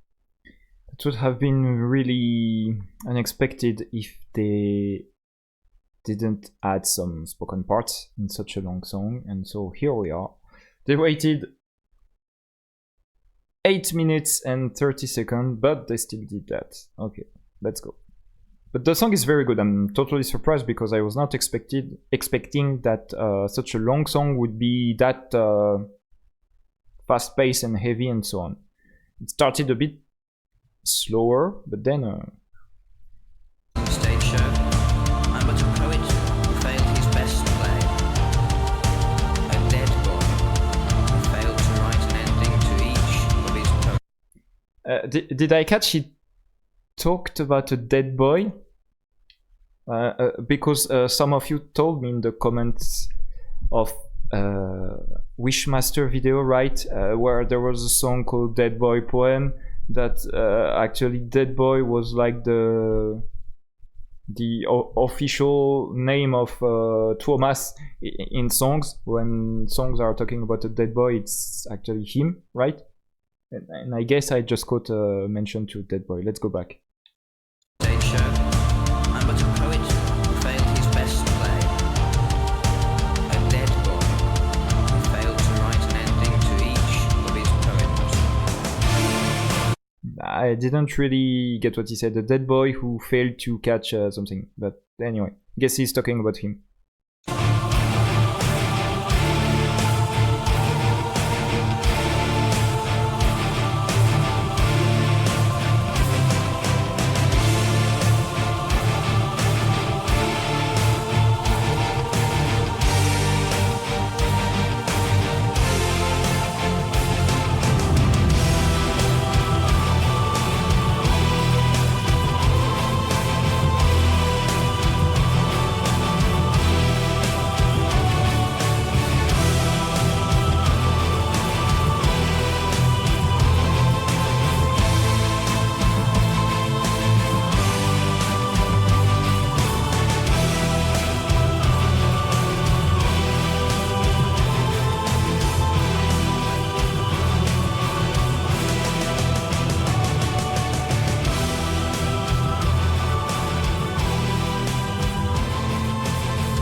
It seems that the song is fading to its end, which is sort of always a pity, but anyway.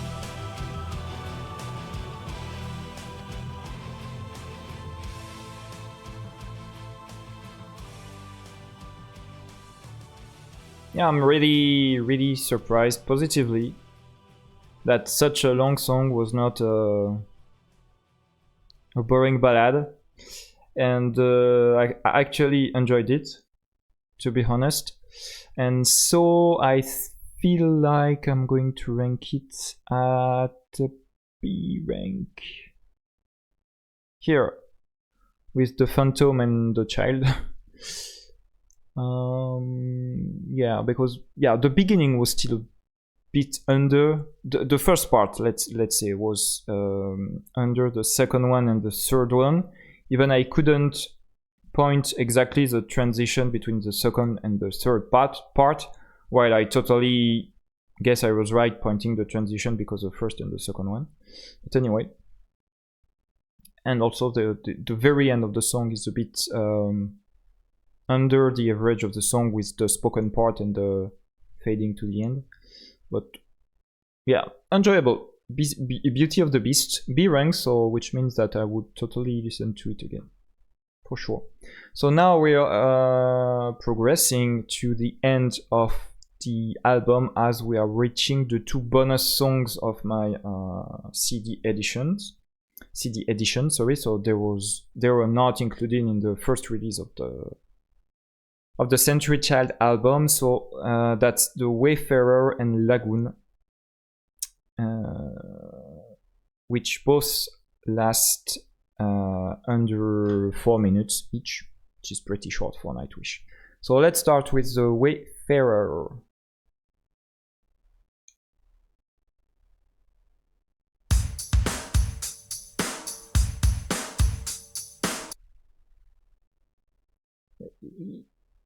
It's a hip-hop song. It's Run DMC, guys. Going back to the beginning, but just wanted to mention that totally unexpected.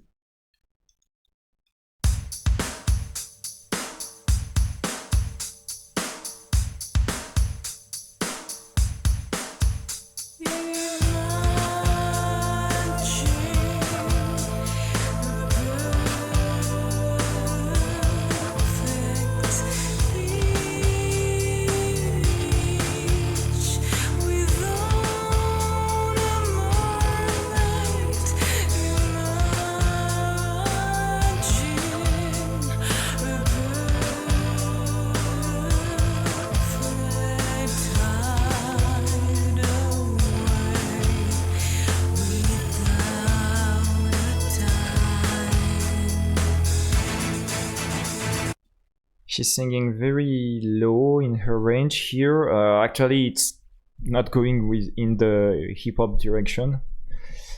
It was actually expectable, but still, guess it's going. Seems to be a ballad. Actually, another one. So certainly not a song that I'm going to enjoy a lot. But of course, we can have some surprises. Let's go back a little because it seems that the chorus is going to start here, and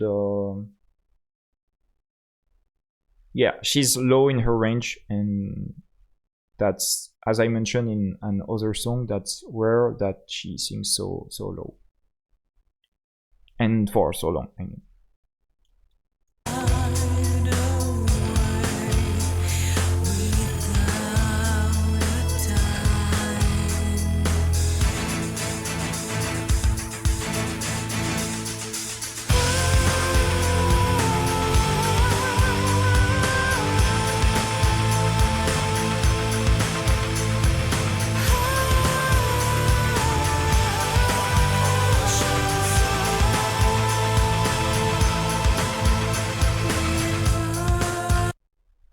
It really feels atmospheric and aerial. I mentioned I don't know in which song it was, but I remember I used the word aerial in another song in this album, but atmospheric, I think it's the first time today. while I mentioned it in previous albums for sure, this one is feeling to me really atmospheric and so on.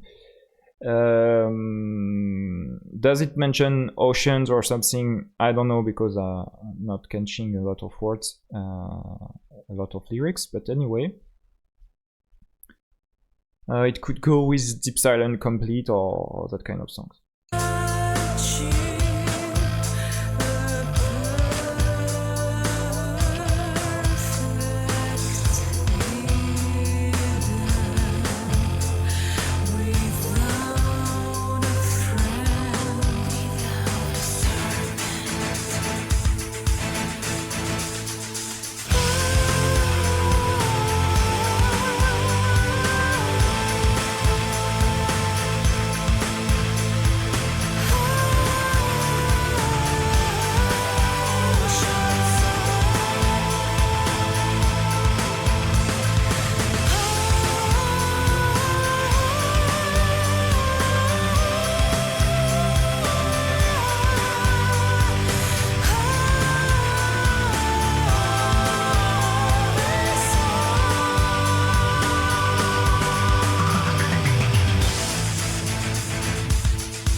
Yeah, really a sort of reminder to me of Deep Silent Complete, as I mentioned before, because she's doing a lot of and yeah, that settles it, and that's why I feel it's an atmospheric song. But yeah, it's becoming a bit repetitive actually. Fortunately, it lasts only 30 seconds more. The let's say the rhythm of the bass elements behind are a bit more attractive to me, but anyway.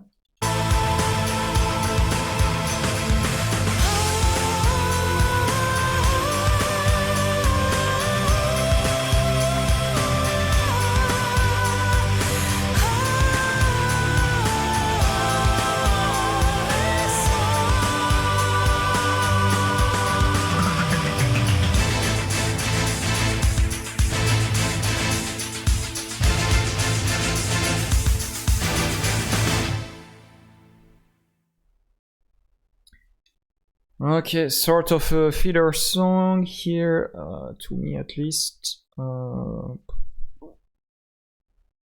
I'd say C rank. Yeah, because Forever Yours is sort of the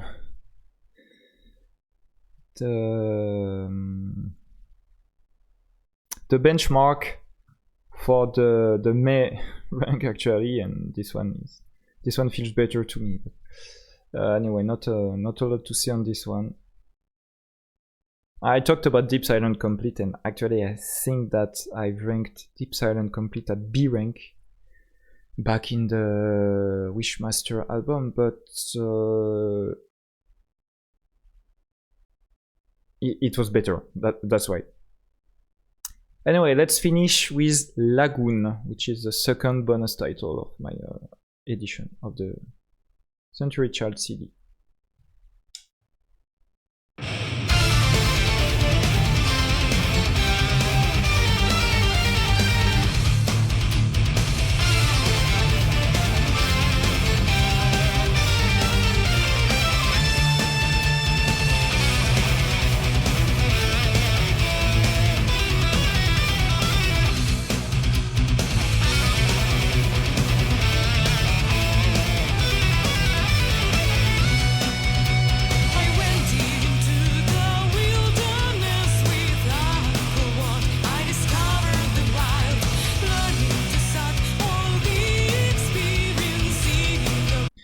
Okay, so we're going to end with a more rockish song for sure. The beginning felt really like a lot of songs from Wishmaster album.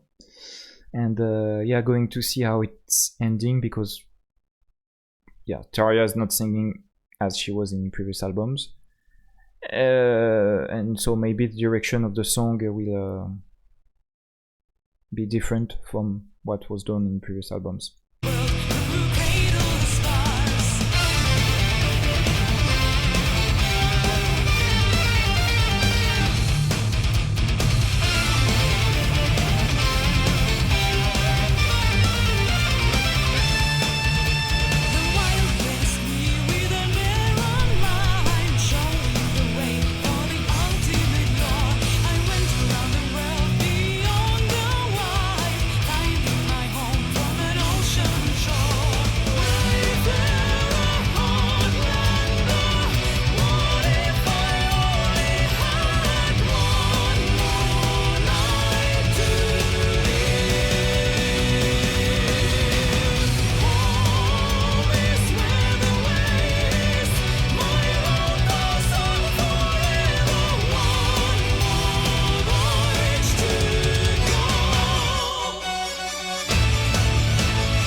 I like this instrumental part here right now.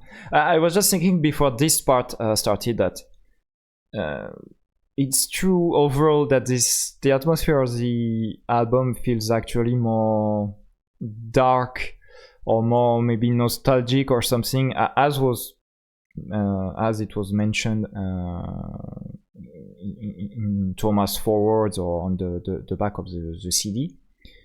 So I'm referring to what I've read in the introduction of this video, and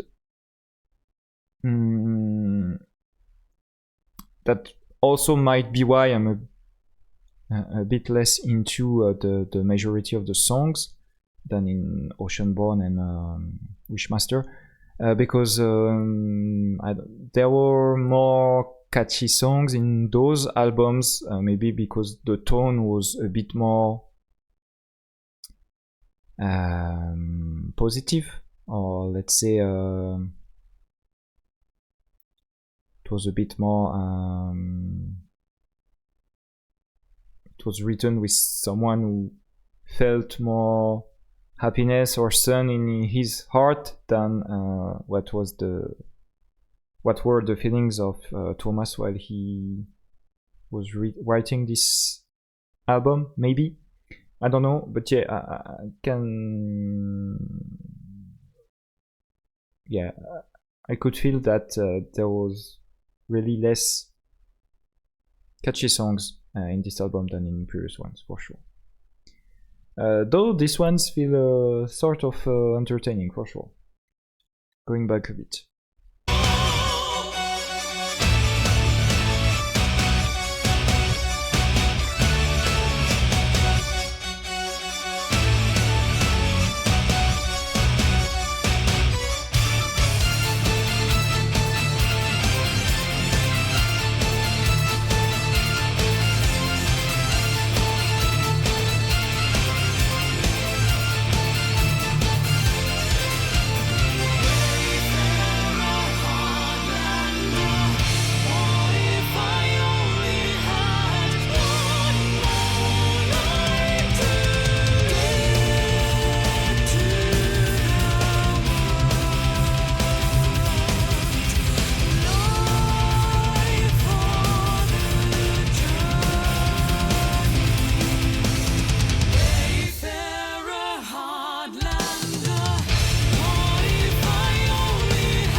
Guess it's a pretty sad song too, actually, because she's repeating at the end of the chorus, what if I had one more night to live, right? If I quote it correctly.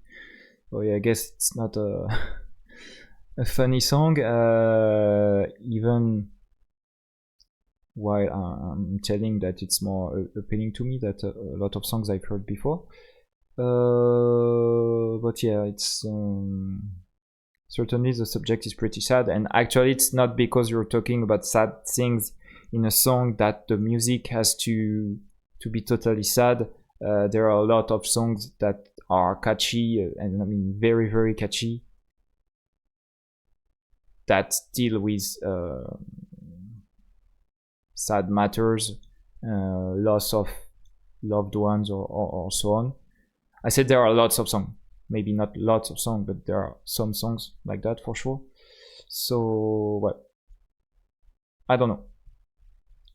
Maybe maybe this album was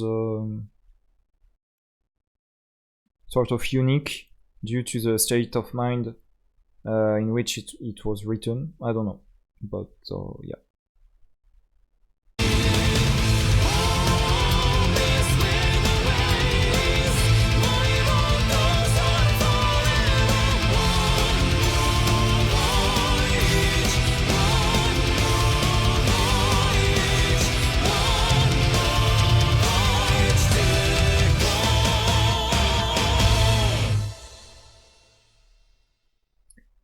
And that's how we're ending our journey into Century Child.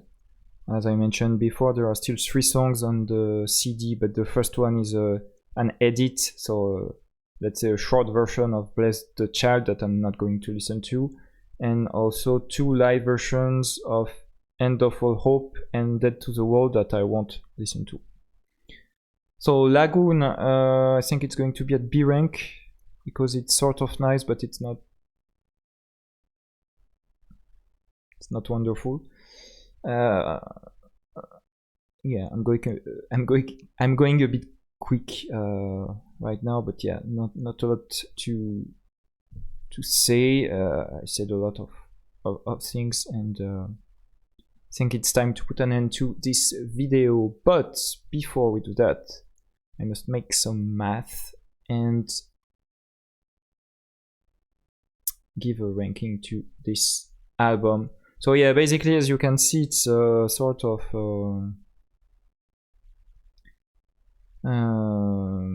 well reparted. The repartition is sort of going to certainly be at B rank or something like that. But you're going to make some math. So one song at S rank is 7 points. 2 at 6 points, so that's 12. 1, 2, 3, 4 at 5 points, so that's 20 points. Also 4 at 4 points, that's 60 points. And 1 at D rank is 3 points, so 58, and there was 12 songs, right? Yeah, 12. Oh, you know what? Yeah, okay, 12. Let's divide it by 12. That's 15. What? No. I did some mistake. That was 58, and I should have divided that by 12. I don't know what I did. 4.83. 1, 2, 3, 4. 5. Is it an upper C rank? 3, 4. No, 4 is C rank, so everything in C rank is between 3.5 and 4.5. This one is 4.8, so no, it's a lower B rank. Yeah, I was surprised it went into the C category. It's a lower B rank. Let me add the image of the album that I forgot to download. I forgot to download the image of the album. Maybe I can do it quickly so that while you're not seeing what I'm doing with my screen. But yeah, anyway, I wanted to certainly have noticed during, well, since a few minutes, it's that actually I'm noticing on my CD that Lagoon was the 11th song and the Wayfarer was the 12th. And I think that I messed up, actually. I totally mistook, and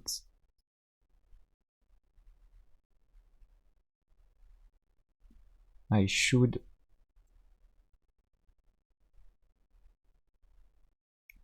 correct it right now, which means that actually what I thought was the Wayfarer was Lagoon, and what I thought was Lagoon was the Wayfarer. So that of course doesn't change anything for the grade, the average, but yeah, sorry for this confusion. So now I have the image of the album. Can you see it? And I said it's going in B rank. So yeah, that's another B rank for Nightwish, as Oceanborn was. Oceanborn though was very close from A rank. Wishmaster to me was a very low A rank, but still an A rank. And I think the EP Over the Hills and Far Away was somewhere in B rank, but I don't remember it. And Angel for First though was at C rank. So yeah, it's my least preferred album if I accept Angels Fall First, actually. But it's not uninteresting for sure. It has Everdream that I really enjoyed listening to, and Awful Hope and Dead to the Road that I liked too, and other that were nice. But it had some pretty filler song, let's say, and Forever Yours that is the not original ballad that doesn't hit me as a lot of ballads do. But anyway, yeah, that's the end of this very long video, as usual.